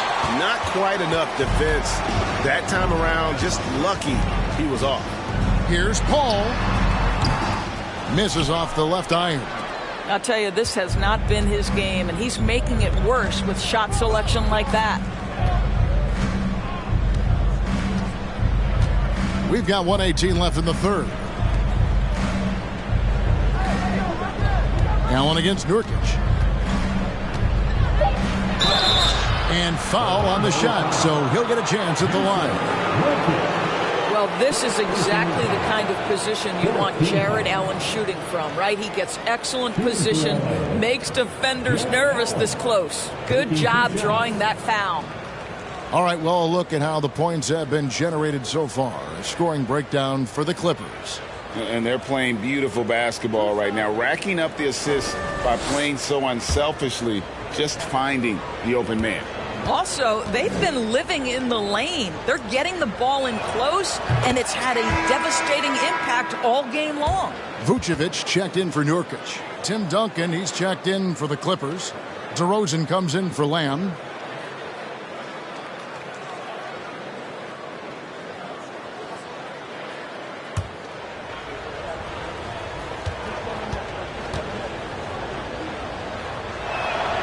And Allen drops them both. And they're drawing more whistles and working their way to the line here in the second half. The pass to Vucevic. And the rebound goes to Duncan. Duncan's got rebound number 10 tonight with that last one.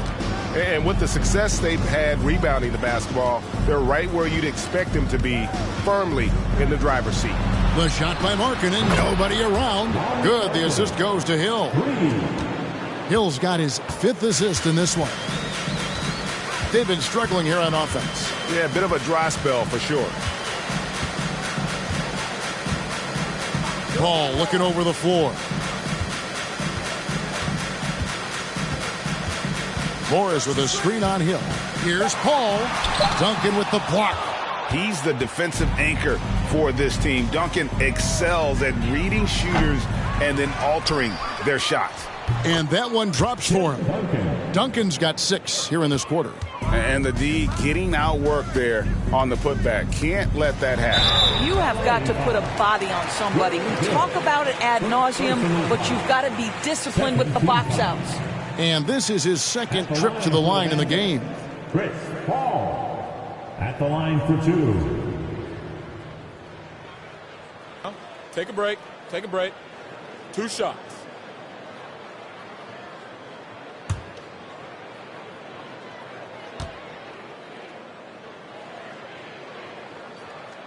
First one falls for him.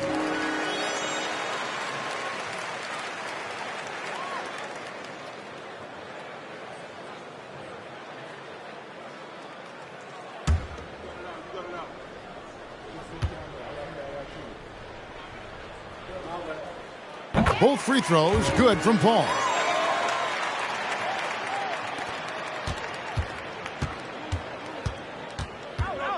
Outside Hill.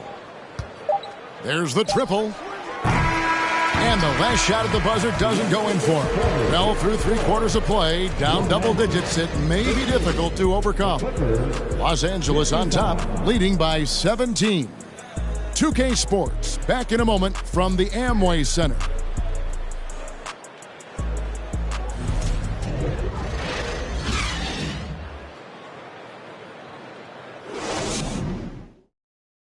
And a moment now as we take a look at our State Farm assists of the game.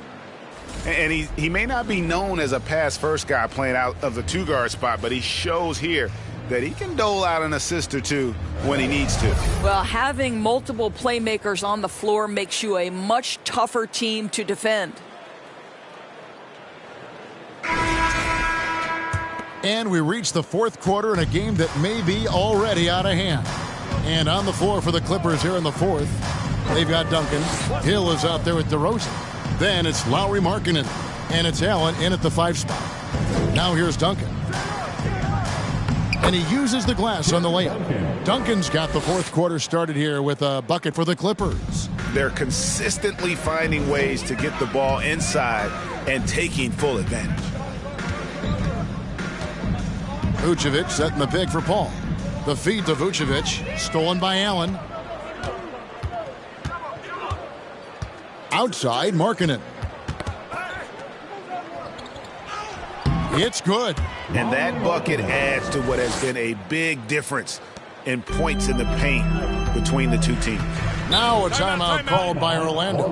Well, Greg, we're seeing high schoolers now making six figures to play basketball. I bet you wouldn't have minded that in your time, would you? I tell you what, it beats delivering the newspaper, right? It's still fresh and developing, but a lot of different opportunities are emerging.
Please give a big round of applause for your Magic Youth Dance Team.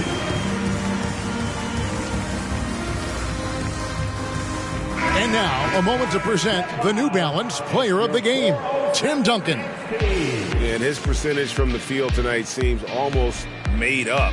I didn't think it was possible to have that kind of success shooting the basketball. You need a little bit of luck, a bunch of hard work, and a whole lot of talent. He silenced this crowd with an unreal display. His ability to drown out the noise and the hostility of an opposing crowd is pretty special.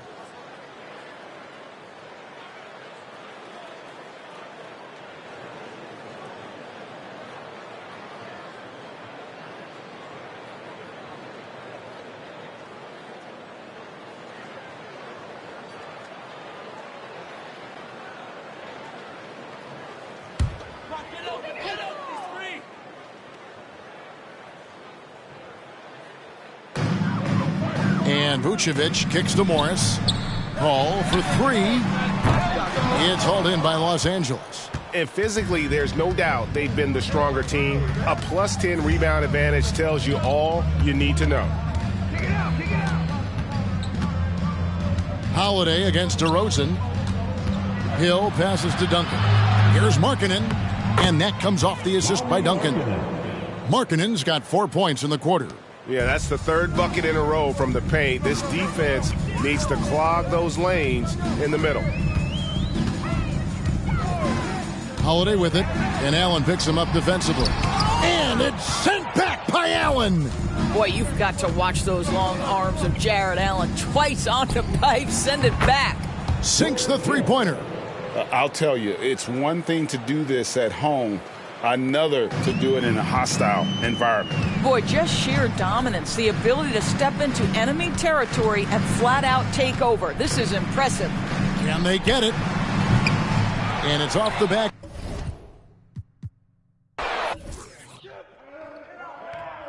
Don't let DeRozan shoot that.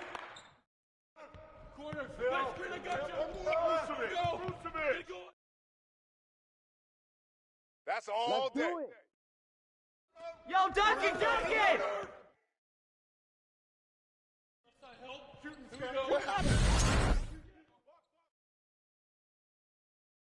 Get Jordan.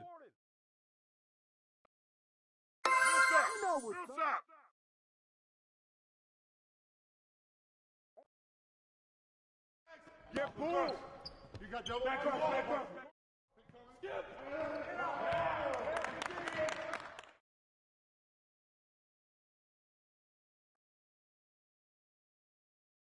Get to him. Down screen.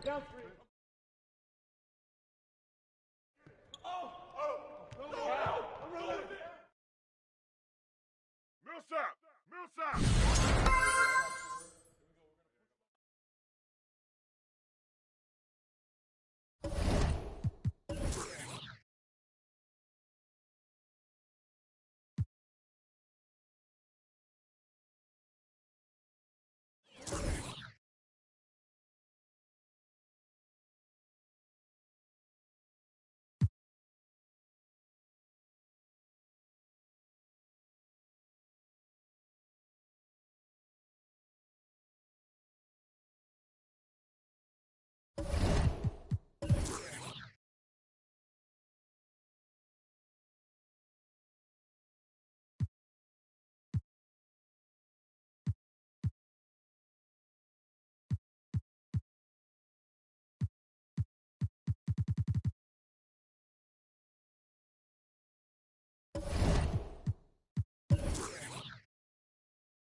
Happy Monday, everyone.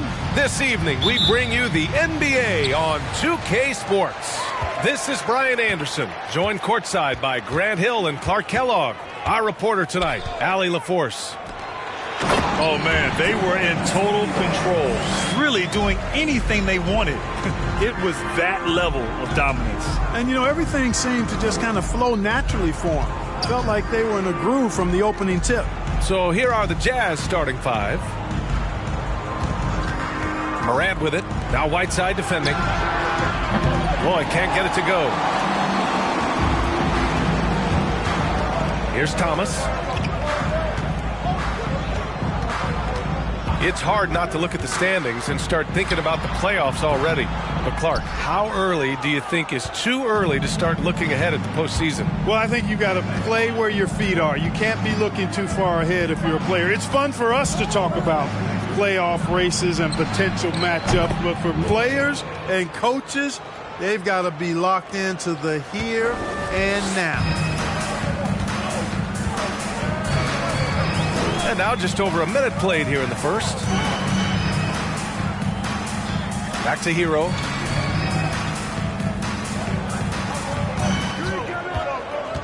Into the lane.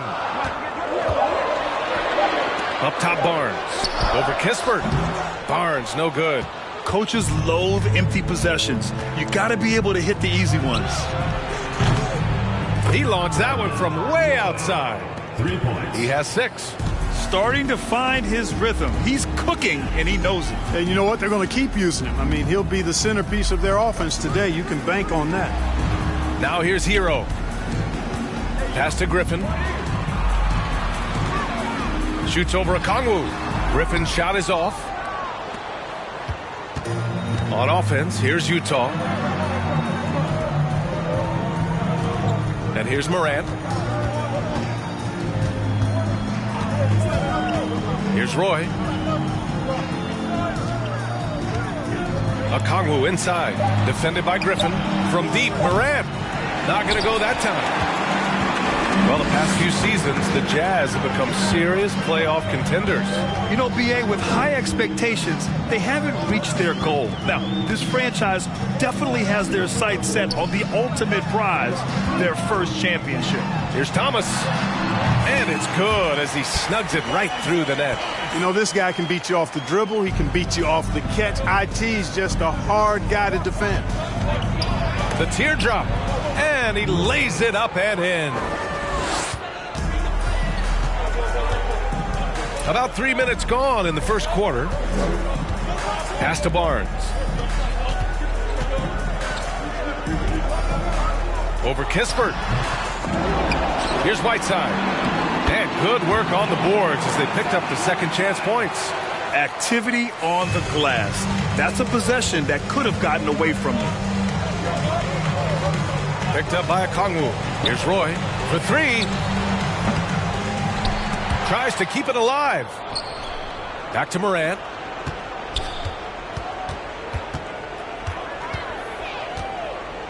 Down to 5 on the shot clock. The Jazz need to get one up in a hurry. Oh, the shot no good by Kispert. And this is exactly who you want taking that shot. He just missed it. Hero for 3. They get it back. Griffin. And Griffin slams it in. A little extra spice on that one from Griffin, showing off his athleticism for all the fans. Pass to Morant. Shakes him. Here he goes. And you can count it. He'll go to the line with a chance at a three-point play. And despite the height disadvantage, oh my, he just attacks that interior. You know what, guys, honestly, I didn't think he'd win that battle. I mean, that's a lot of height to give up.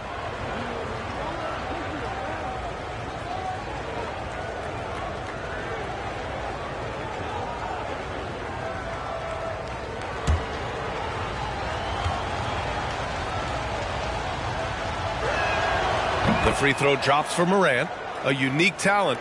Ja Morant has taken the NBA by storm.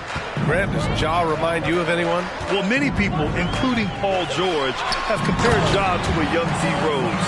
Yet each explosive athletes at the one position. Both Ja and Rose leading their teams at a young age as well. Here's Roy. Give him 8. And then Morant with the dunk. Oh, great teamwork right there. Hey, you got to love the finish. Bringing it down with some attitude. I'll tell you what, I think the pass was even better. I mean, that was room service delivery at its finest. Here's Barnes. After the basket by Utah. Here's Thomas. And a nice finish on the layup. You know, right there, very aggressive inside. Thomas keeps the defense guessing. Utah leading. Pass to Roy from behind the arc. Drains the triple. He's got 11. And he's carried them this quarter. A dominant offensive stretch. Timeout, Seattle.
So Utah ends up going with a new group.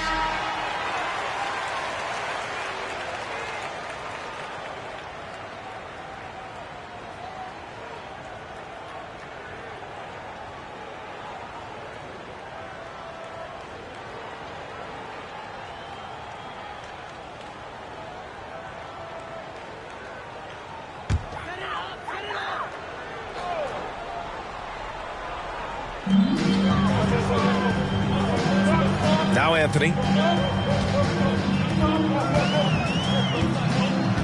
Morris outside. Launches it. Sharp grabs the miss. Griffin outside. Now here's Porter. Back to Griffin. Fires the 3. It's rebounded by Morris. Given his range, you'd expect him to capitalize on that opening.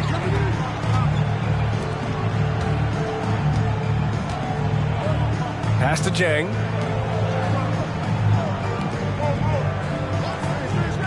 Shot clock at 6.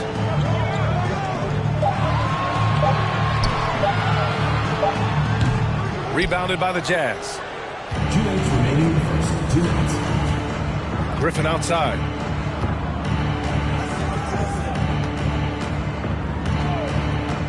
Now here's Porter. They set the pick. Back to Griffin. Outside Porter. Lets it go from deep. Missed it. Now 0 for 1 on this game. Anthony outside. Pass to Jang. Now Morris. He's guarded by Porter. Morris can't hit. Outside Butler, and he lobs it up, and it goes out of bounds. Last touch by Butler. Taking a look at some numbers here for Hassan Whiteside.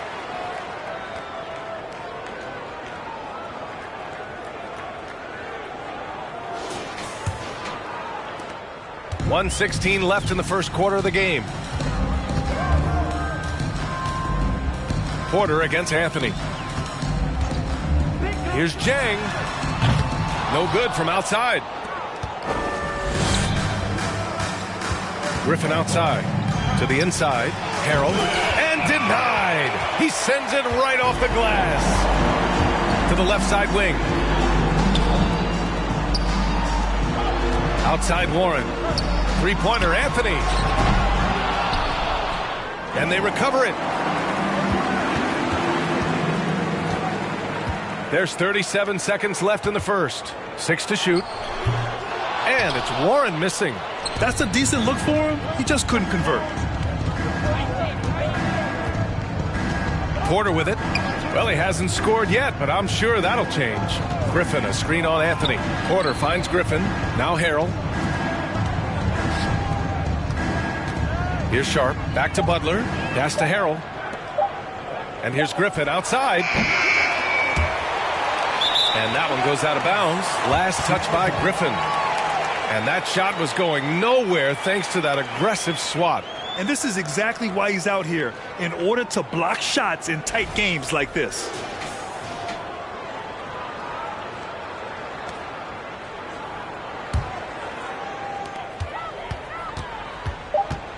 And here's Anthony. Tries to snap the cold streak. He got it up in time, but it would not fall for him. And so the first quarter is in the books. It's the Jazz up 4. Let's take a quick break, and then it's on to the second quarter after this.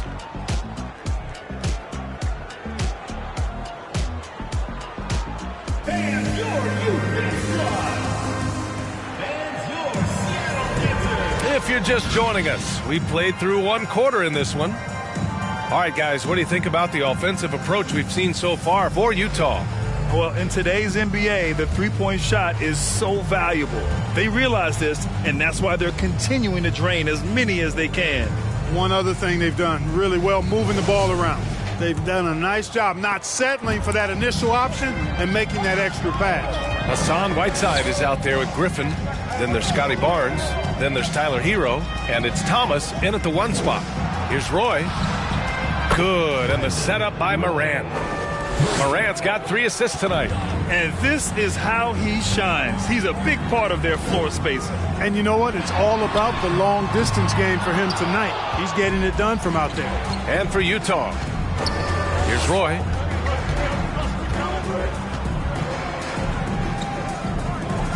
And here's Kispert from the arc. And again, it's Utah with a 3. And just totally relentless, only increasing the intensity level. Yeah, I love the fact he doesn't play the score. He just keeps coming, attack mode. He doesn't know how to step off the gas pedal. Rejected by Okongwu. Quarter number 2 and about a minute in. Pass to Bynum. That's tipped. Fast break, here we go. Here's Thomas. Oh, plenty of contact on that shot. Officials call the foul, and he'll take 2 free throws now. You got to be careful and selective in how you guard Thomas now. He's fast, he's aggressive, he's strong, and he's smart about drawing fouls.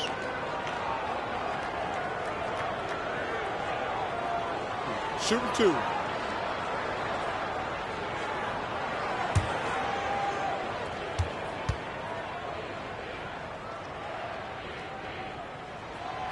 First free throw is good. Grant, we always talk about great footwork for post players, but how about perimeter players? You know, I'm glad you brought that up, B.A. Great perimeter players have elite footwork. The footwork helps to create the opportunity to score, whether that's shooting a 3 off the dribble or even in the post-up. Great, elite, fantastic, iconic guards who could do it all have superior footwork. Believe that. Here's Roy. He's got 14. Pass to Okongwu. Here's Kispert. Oh, there's the alley. And adding to this lead right now. Riding a wave of momentum. Yeah, you get the sense that they're going to start stretching this lead out a little bit. And we're a little over a minute and a half into the second quarter. Thomas. The putback. Oh, he hangs in there and cashes in on the second chance points. Oh, phenomenal hustle. He has a knack for those boards. Man, he is tenacious when that ball goes up. That's what they've got him out there for, fella. And here's Morant outside. Oh, and again, it's the Jazz from deep. They're getting torched on the perimeter. 4 of the last 5 buckets have been threes. It's hard for me to watch this. I mean, the defense practically giving them those shots. Here's Thomas. He has 6. Pass to Griffin. Shoots over a Kongwu. Griffin's shot is off. Great contest of the shot. Kind of forced him to fade back more than he'd like. Roy can't get it to go. Here in quarter 2, we played a little over 2.5 minutes now. Goes up from the block. Rebounded by the Jazz. Okongwu's got rebound number 5 here tonight. Pass to Kispert. Beyond the arc. And a great assist by Morant as that one goes. 3 points. Morant's got his 4th assist in this one. Yeah, they're hoping to turn things around with this timeout. Yeah, you know, they had to do something, anything to stop this run. You can't just let it go on any longer.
And about 3 minutes played now in the second quarter. Here's Thomas.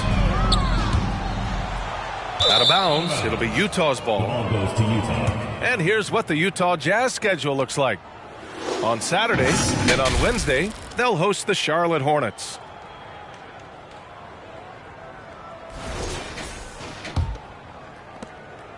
Here's Utah. They're on a 14-4 run. Pass to Kispert. To the left wing. There's a screen. Here's Morant. Here's Bynum. Stolen by Whiteside. Throws it up high. And Griffin slams it in. Well, the timing of Griffin really superb in these situations. He has a great sense for when to leave the floor on these alley-oop jams. Pass to Morant. Here's Roy. He's guarded by Hero. And an emphatic jam on the lob. And the lead increases on a crazy offensive sequence. Man, the dunk alone would have been incredible, let alone the fact that it came off a pinpoint pass.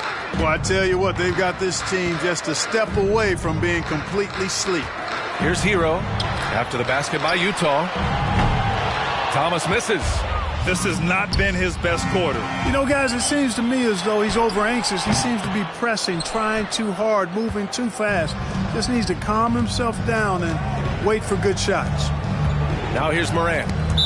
14 points, their largest margin of the game. And Blake Griffin is going to pick up the foul.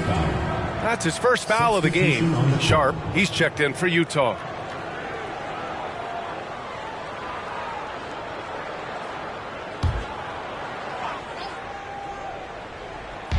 The home team on D. Out to the wing. Pass to Roy. Here's Kispert. Just 5 to shoot. Here's Morant. Off the left rim and out. Oh, swiped away. Okongwu with the bucket. And you know, in this quarter, they've really brought up their shooting percentage. Anytime your field goal percentage is in the high 50s, partner, you're doing something right. Now here's Anthony. Well, he hasn't put up any points yet in this one. Griffin in the post. Okongwu on him. And Griffin gets it to go. At this stage in his career, Griffin brings with him a deep arsenal of moves inside. Now Morant. Give him 8. Pass to Roy. Here's the 3. Griffin pulls down the board. Griffin's got 4 rebounds now.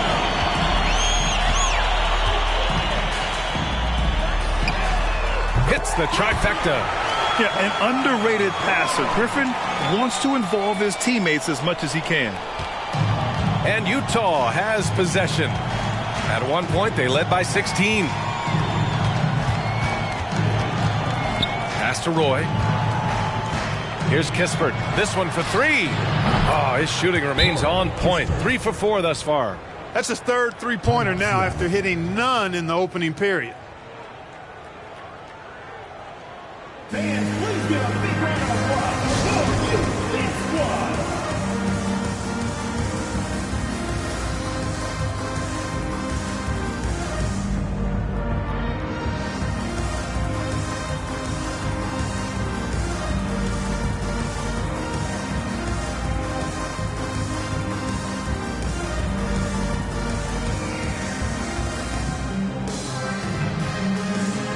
Jang, he's checked in for Seattle. T.J. Warren comes in for Barnes. So it's the home team now. It's a 14-point game. Anthony against Porter. It's Warren on the wing. He can't get that one to fall. Oh, great D that time from Griffin. Way back in the 2020 NBA bubble, seems like that was years ago. T.J. Warren was unstoppable. Averaged nearly 27 points and 6 boards in those 10 games he played in the bubble. Here's Roy. 14 points for him. Drops in the 3. Boy, he's been a rock of offensive support so far, and when they've needed a basket, they've turned to him. Porter against Anthony. The 3. And they'll get another chance. It's Warren on the wing. Out to Anthony. The 3 is up. He's off on that one. And Utah the other way now. Well, following the bubble, Warren missed nearly 2 full seasons of play. Yeah, really a shame, B.A., because he was on a trajectory as a scorer that had him approaching elite status. But he was kept out back-to-back seasons with consecutive stress fractures in his left foot. But through hard work, Warren has recovered, and I hope he can regain the form he showed in 2020. Adjustment time for these guys. The defense has to make some adjustment here. Pass to Jang. Morris, a screen on Harrell. Down low. Porter with the steal. Out to the right wing. And he's going for the lob. Harrell down low. He's covered by Warren. And the basket by Harrell. Well, part of the game plan was to neutralize the crowd. And guess what? Mission accomplished. And what's been impressive is that it's not been any one player. It's been a collective effort, contributions from everybody. Now here's Anthony. Boy, he's been patient so far. Nothing yet on the scoreboard. Shot clock at 5. He drops it from range. Gotta fight harder to get over those screens. Well, I'm going to credit the screen. I mean, that's a good, strong pick he lays there. So as we conclude the first half, a fairly one-sided game.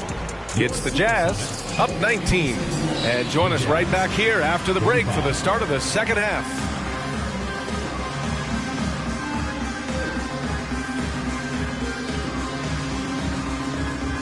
Thanks for being here. Let's kick things off with a check on the NBA Players of the Week. So they have Player of the Week. Guys, do you think there should be an Analyst of the Week? Ernie, stop it. I already got too many trophies. No, I don't want that to be an award. Not because Shaq thinks he'll win it, but because I'd have to hear him whine when I win it every week. You're right. It'd be like Steve Nash winning MVP every week around here. Switching focus now, a tremendous showing in the first half for the Utah Jazz. They've got the defense seeing double. Quick ball movement. Defenders are a step behind. It's no wonder this lead is probably insurmountable. Inside, outside, dink, dunk, swing. I'm dizzy. That's why I'm about to drink some of this shake. Thanks, as always, for watching. Let's head back to Brian Anderson and crew for the start of the second half.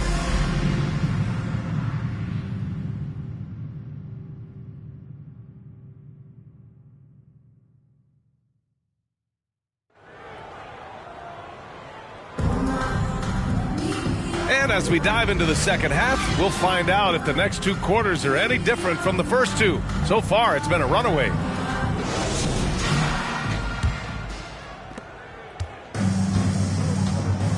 Now here's Morant. Griffin is out there with Barnes. Then there's Tyler Hero. Then there's Hassan Whiteside. And it's Thomas in at the point. Pass to Roy. Puts up a three. Griffin pulls down the board. And for the Jazz. Griffin, a screen on Morant. Thomas misses. You know, I wouldn't be surprised if he gets yanked soon. I mean, that's how bad his shot selection has been. And he probably thought he was going to bury that one.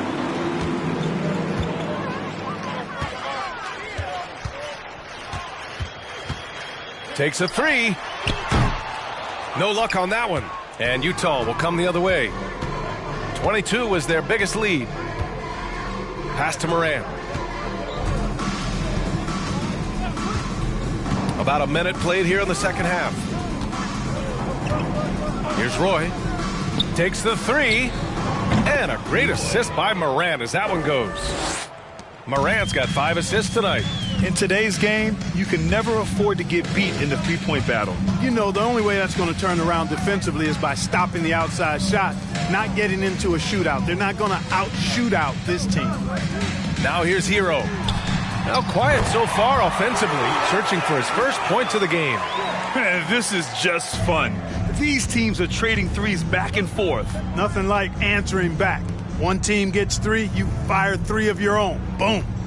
Here's Morant. Give him 8 points now. I mean, just an agile move by Morant down low, working around the contact and getting it to go. Morant's gotten it done so far from the field, making 4 of his 6 attempts. Lets the 3 fly. The shot won't fall. Now the Jazz take it the other way. Just 1 for 4 from the field, not the way they wanted to start the second half. Inside, Barnes, and it's good. Fought through contact, hit the shot, and will go to the line. First personal foul, first team foul. Shooting for Seattle, Scotty Barnes. 1 shot. One shot. One shot.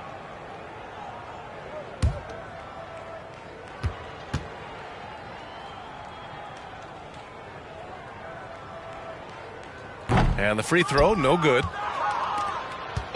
So it's Utah now. They have a 19-point lead. Pass to Okongwu. Right side Morant. Picked up by Okongwu. Lets it go from 11. And again, it's Utah. So explosive coming off the screen. Morant is sudden and deadly. A little over 2.5 minutes off the clock in this final half of play. Kicks it to Hero. Fires for 3. Rebound, Utah. And the defense got away with one there. I mean, that's a shot he typically makes. Deflects the pass. Here's Bynum. Defended by Whiteside. And Whiteside with a block. And Whiteside takes great pride in rejecting shots. Outstanding at getting his arms up and denying shooters. Now here's Hero. Well, no scoring yet from him, but that's likely to change. Second personal foul. Second team foul.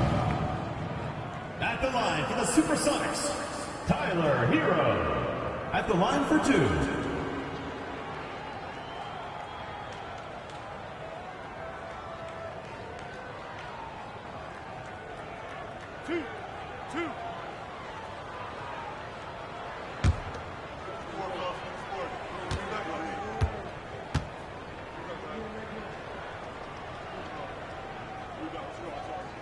The first one falls. The Jazz making a switch here. Butler's checked in.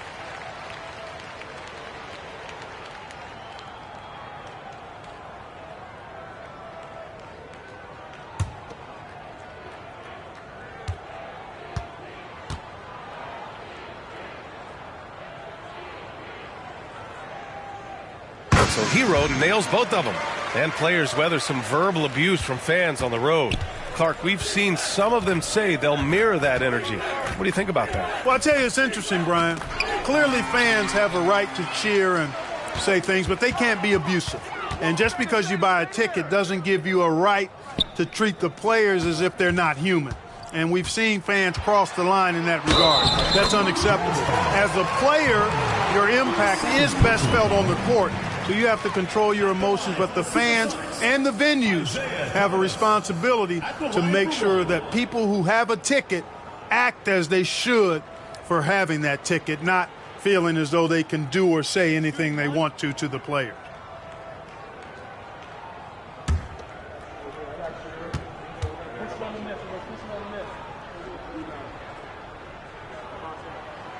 You know, the thing about Thomas you like and admire, he's an excellent leader. His winning mentality is contagious, and he typically lays it on the line every time he's on the court. Here's Bynum, and there's a pick to the inside. Good, and the setup by Morant. Morant's got 6 assists now in the game. Another shot right in the lane. That's been their MO this evening.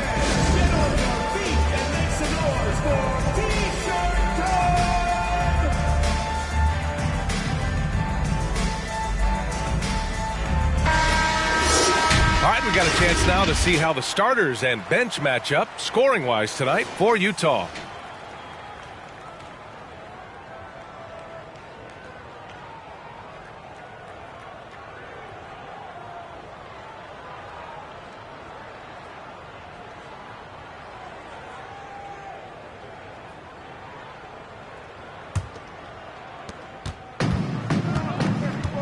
And keeping us updated from the sideline, Allie LaForce.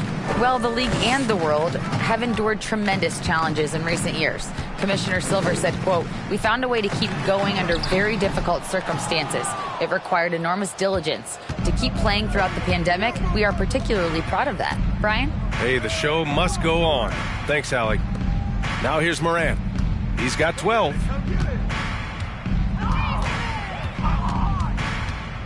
Pass to Bynum. Back to Morant. And he's going to the line for 2. The official saw contact while he was going up. Blake Griffin picks one up.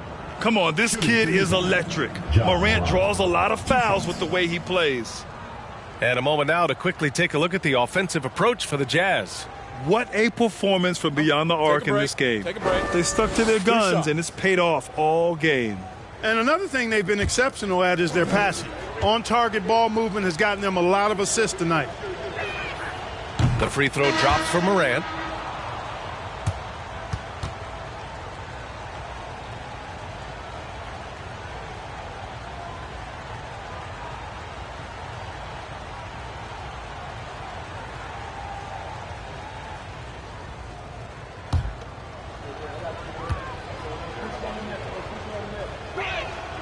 And Morant drops them both. Here's Thomas. He's got 12. And he's going for the oop here. Alley-oop up top, hammer it home. You don't want to leave guys free when Thomas has the ball. He's really good at finding the open man. Solid possession there. To the right side. Right side, Morant. takes a 13-footer, and that one's long.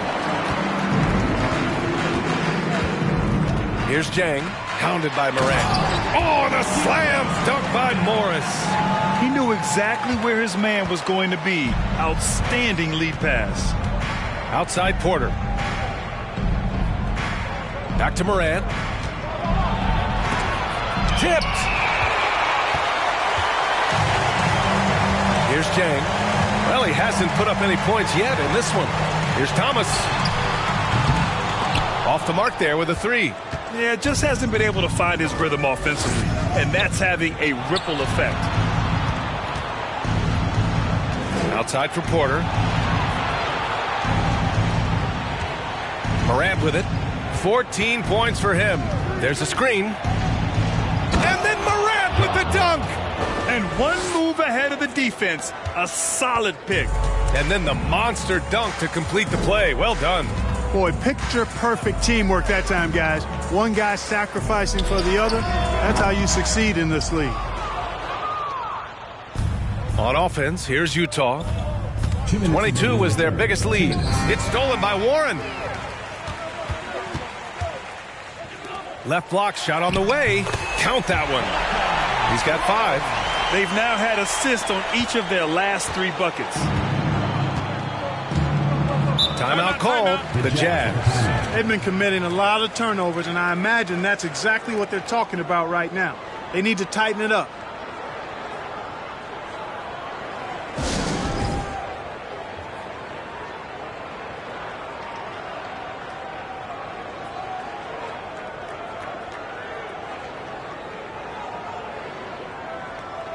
So both teams making some changes here. And midway through the season, here's a look at the Western Conference standings right now. You look at the Jazz. Right now, they're in 9th place. Definitely not the kind of success they envisioned at this point of the season. Not posing much of a threat right now. Here's Bynum. Left side, Morant. Lets it go from 14. Anthony grabs the board. We've got 1:23 left in the third quarter here. Griffin against Griffin. And here's Anthony. Griffin, a screen on Morant. 4 on the clock. Oh, Morant with the block. And they're able to recover. And Griffin gets it to go. They're finding ways to get the ball into the paint. 5 consecutive buckets. And on the flip side, the defenders have to show more fight on the interior. They've got to offer more resistance here. Now here's Griffin. Well, he hasn't scored yet, but I'm sure that'll change. And if they're going to make a move, this is a good time to start. And there's still plenty of time, but they definitely don't want to let this game get too far out of hand. Thomas misses. He's been off this whole period, unable to sustain any kind of consistency. And Griffin slams it in. And Morant is a natural leader, someone who wants to get his guys involved when they're open. Now 5 seconds separating the shot clock and the game clock. And they blow the whistle just as he gets it off. That's 2 points with a chance at another one at the stripe. Watch out now. When this guy gets into a rhythm, it is something to behold. Supersonics, Cole Anthony. 1 shot.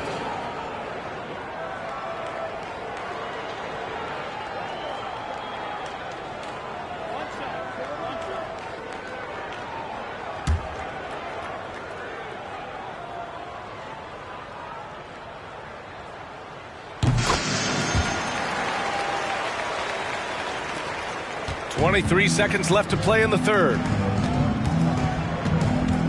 Here's Roy. Ooh, and he took a hard foul on the shot. So he'll head to the line to shoot a pair. It goes on Cole Anthony. Shooting for Utah, Roy. Taking 2 shots.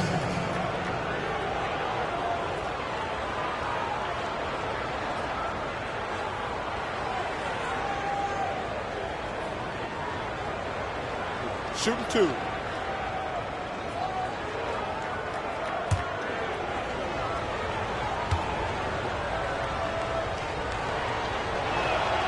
And he drops the first.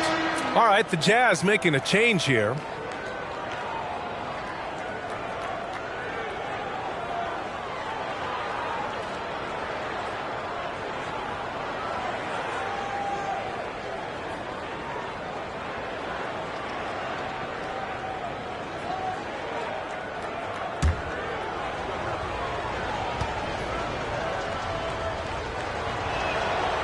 Off on that one, so he goes 1 out of 2 at the line. Here's Hero. There's the drive. Oh, and makes it with the kiss. Not much resistance from the defense. Easy play that time for him. Here's Roy. Pass to Kispert. There's the 3. Oh, he got it up in time, but it wouldn't fall for him. And here at the end of the 3rd, it's a double-digit ball game. It's the Jazz. They lead by 12. And we'll be back with you shortly.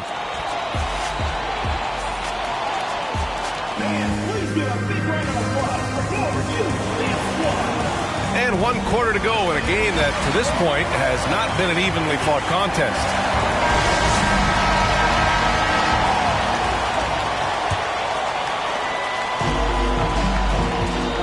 Blake Griffin out there with Hassan Whiteside. Then there's Scotty Barnes. Then there's Tyler Hero. And it's Thomas in at the point guard position. Now here's Griffin. Okongwu with the rebound. Okongwu's got his 7th rebound of the game with that last one. Here's Roy. Pass to Okongwu. Outside Morant.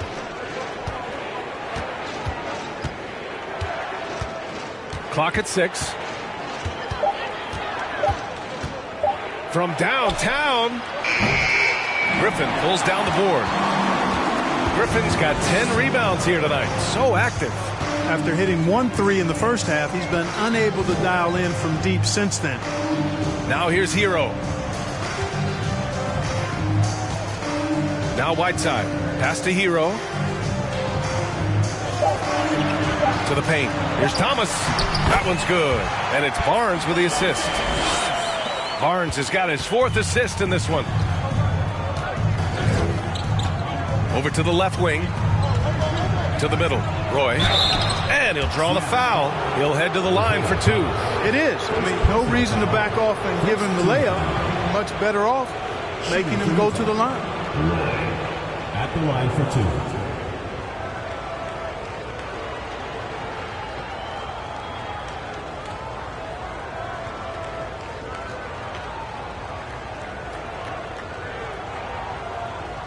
Shooting 2.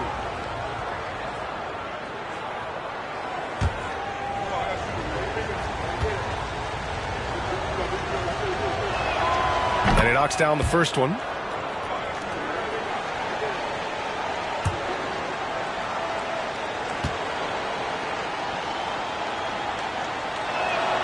Both shots good from the stripe.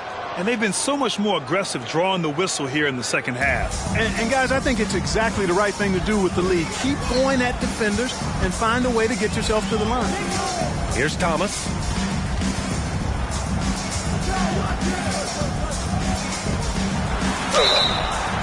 And a foul called on the way up. So he'll take 2 from the free throw line. Personal foul. And although Thomas is a generous 5'9", he does not fear anybody. I mean, he takes it up strong. We'll see if he can cash in at the line here.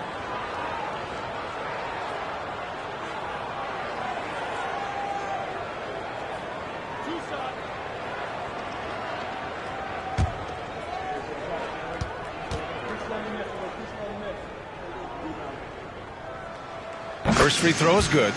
Staring at this deficit, they're trying to be more aggressive and get themselves to the line. That's exactly when you need to be aggressive. You know that. I mean, another good job, though, of drawing contact and getting to the free throw line.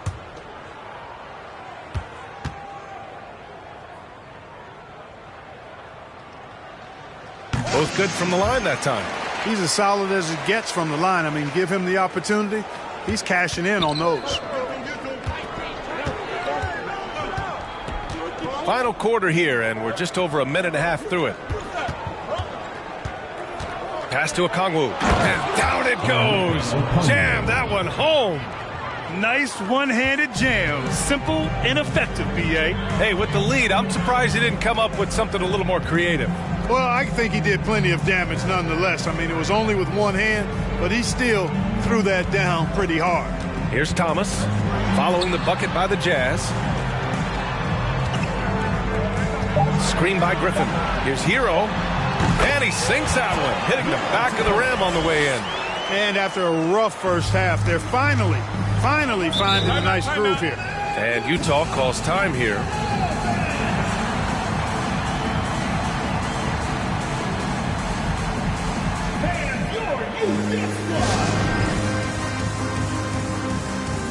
And now let's present our New Balance Player of the Game. Well, he has absolutely been ferocious in this one, right from the opening tip. I mean, he's made his presence felt. It's been impressive watching him outwork and out-hustle everybody during this game. Wow, did this game really turn out to be his show? A commanding performance like that makes for a sweet victory, especially on the road. And let's swing it over to the sideline and hear from Allie. Over that last break, I listened to Utah's coach address his team. He spoke to his club like they were down in a score. He told them, quote, "We haven't won anything yet. Don't go easy. We've had all the leads like this, and we've seen them evaporate quickly." Coach bringing the urgency. Back to you. As always, Allie, we thank you. They're defending with just tremendous aggressiveness. Griffin's effort prevents a basket. Pass to Thomas. Three-pointer. Utah with the rebound. Okongwu's got rebound number 8 here already in the game. Here's Roy. Here's Okongwu.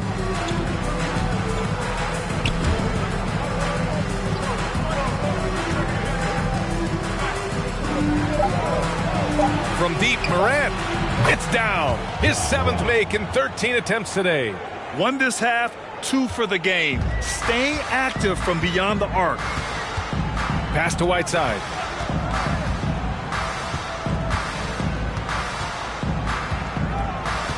Back to Barnes. To the paint. Here's Griffin. And so he draws the foul. Headed to the line to shoot a pair. And Blake Griffin is just an incredible athlete, explosive and great balance and mobility, powerful. A big guy who can flat out throw it down, and he also can pass it too.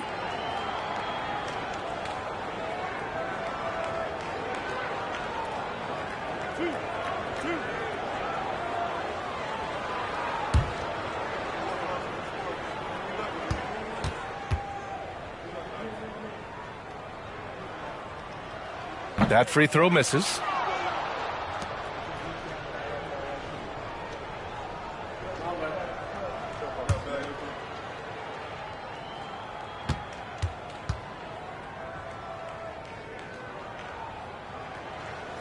And he sinks the second. Now here's Morant. A look at the clock. A little under 3.5 minutes gone by in the 4th. Pass to Roy. From the arc. The rebound by Whiteside. Boy, I'm absolutely shocked he didn't get that one to go. Usually he's money from deep. Here's Thomas. Griffin, a screen on Morant. Here's Thomas. Rejected by Okongwu. Outside Morant. Pass to Roy from outside the arc. Good, and the setup by Morant. Morant's got his 9th assist of the game now. Pick works well there, but the defense left a lot to be desired. Yeah, that's not the defense you need. You got to be tougher defensively. Oh, and he got fouled on his way up. He'll head to the line to shoot 2. Third team foul. At the line for the Supersonics, Isaiah Thomas. At the line for 2.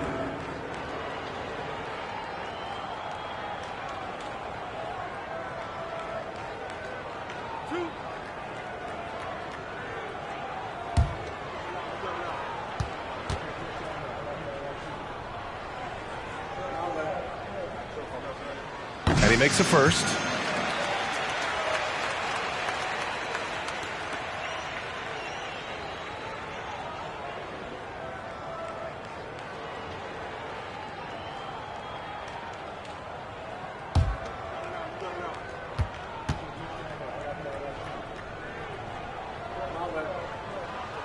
And so he makes both from the line. So it's Utah now. 22 was their biggest lead. Now here's Morant, guarded closely. Hero right side. Wasted no time with that shot, but it's off the mark. Morant with it. Pass to Roy. Back to Morant. 6 to shoot. The baseline J is on the way. Here's Bynum. And he makes it on the layup. They've had a slight leg up on the boards and a big leg up on the scoreboard. Well, you take a look at all of the stats, the team stats, that is, and that's one of the many areas that they've had the advantage. And as a result, they've got a big lead.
Pass to Thomas. Deflected. And here's Morant.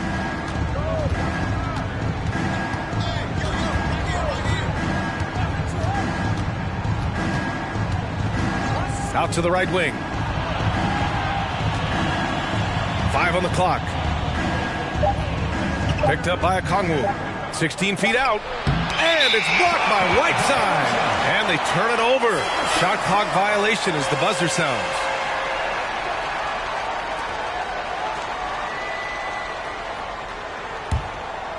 Here's Thomas. Over Morant. Thomas misses. He's trying to force his way into a rhythm, but that's not helping the team. And there's the lob. And the lob disrupted. Not to be. To the inside. Perfect pass to set up the lay-in. I'd like to see them run more plays for him. Maybe something in motion to make it harder for the defense to deny the ball. And Utah has possession. 22 is their biggest lead. Here's Roy. He's guarded by Hero. Roy can't get it to go. They're searching for a way to score. Yeah, buckets have been very tough to come by. Here's Thomas, pounded by Morant. And it's good. 2 points. Good decision-making. Scopes the situation, puts the pass right on the mark. Whiteside's gotten everything to drop so far, shooting 4 of 4. Outside Morant. Here's Roy. He's guarded by Hero. Out left to the wing. Shot clock at 6. And Whiteside with a block. Pass to Thomas. And he lobs it up top. Stolen away. Nice job to interrupt the alley-oop attempt. And they just didn't have enough to overcome this deficit. Chalk up this game as a fantastic victory for the Jazz. They were the more accurate club, and in the end, that made the difference, Grant. Yeah, B.A., you have to love their strategy. And even more, you love the execution. And this will give them their 7th win of the year. Here's Thomas. Shoots over Morant. Thomas misses. And the Jazz with possession. It's a 14-point game. Outside Morant.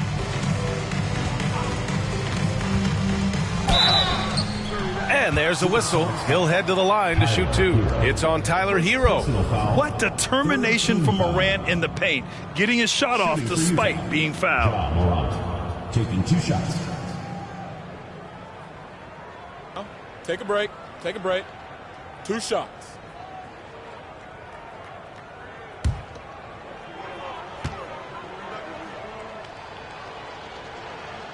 And the first one at the line is good.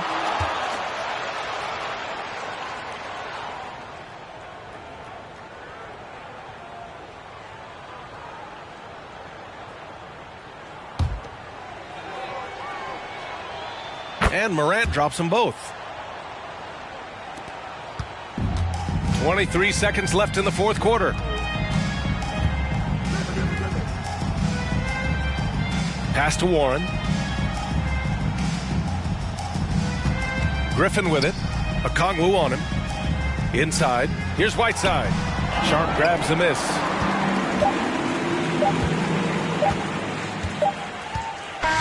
And so it's Utah easily grabbing this one. A statement road victory. So impressive.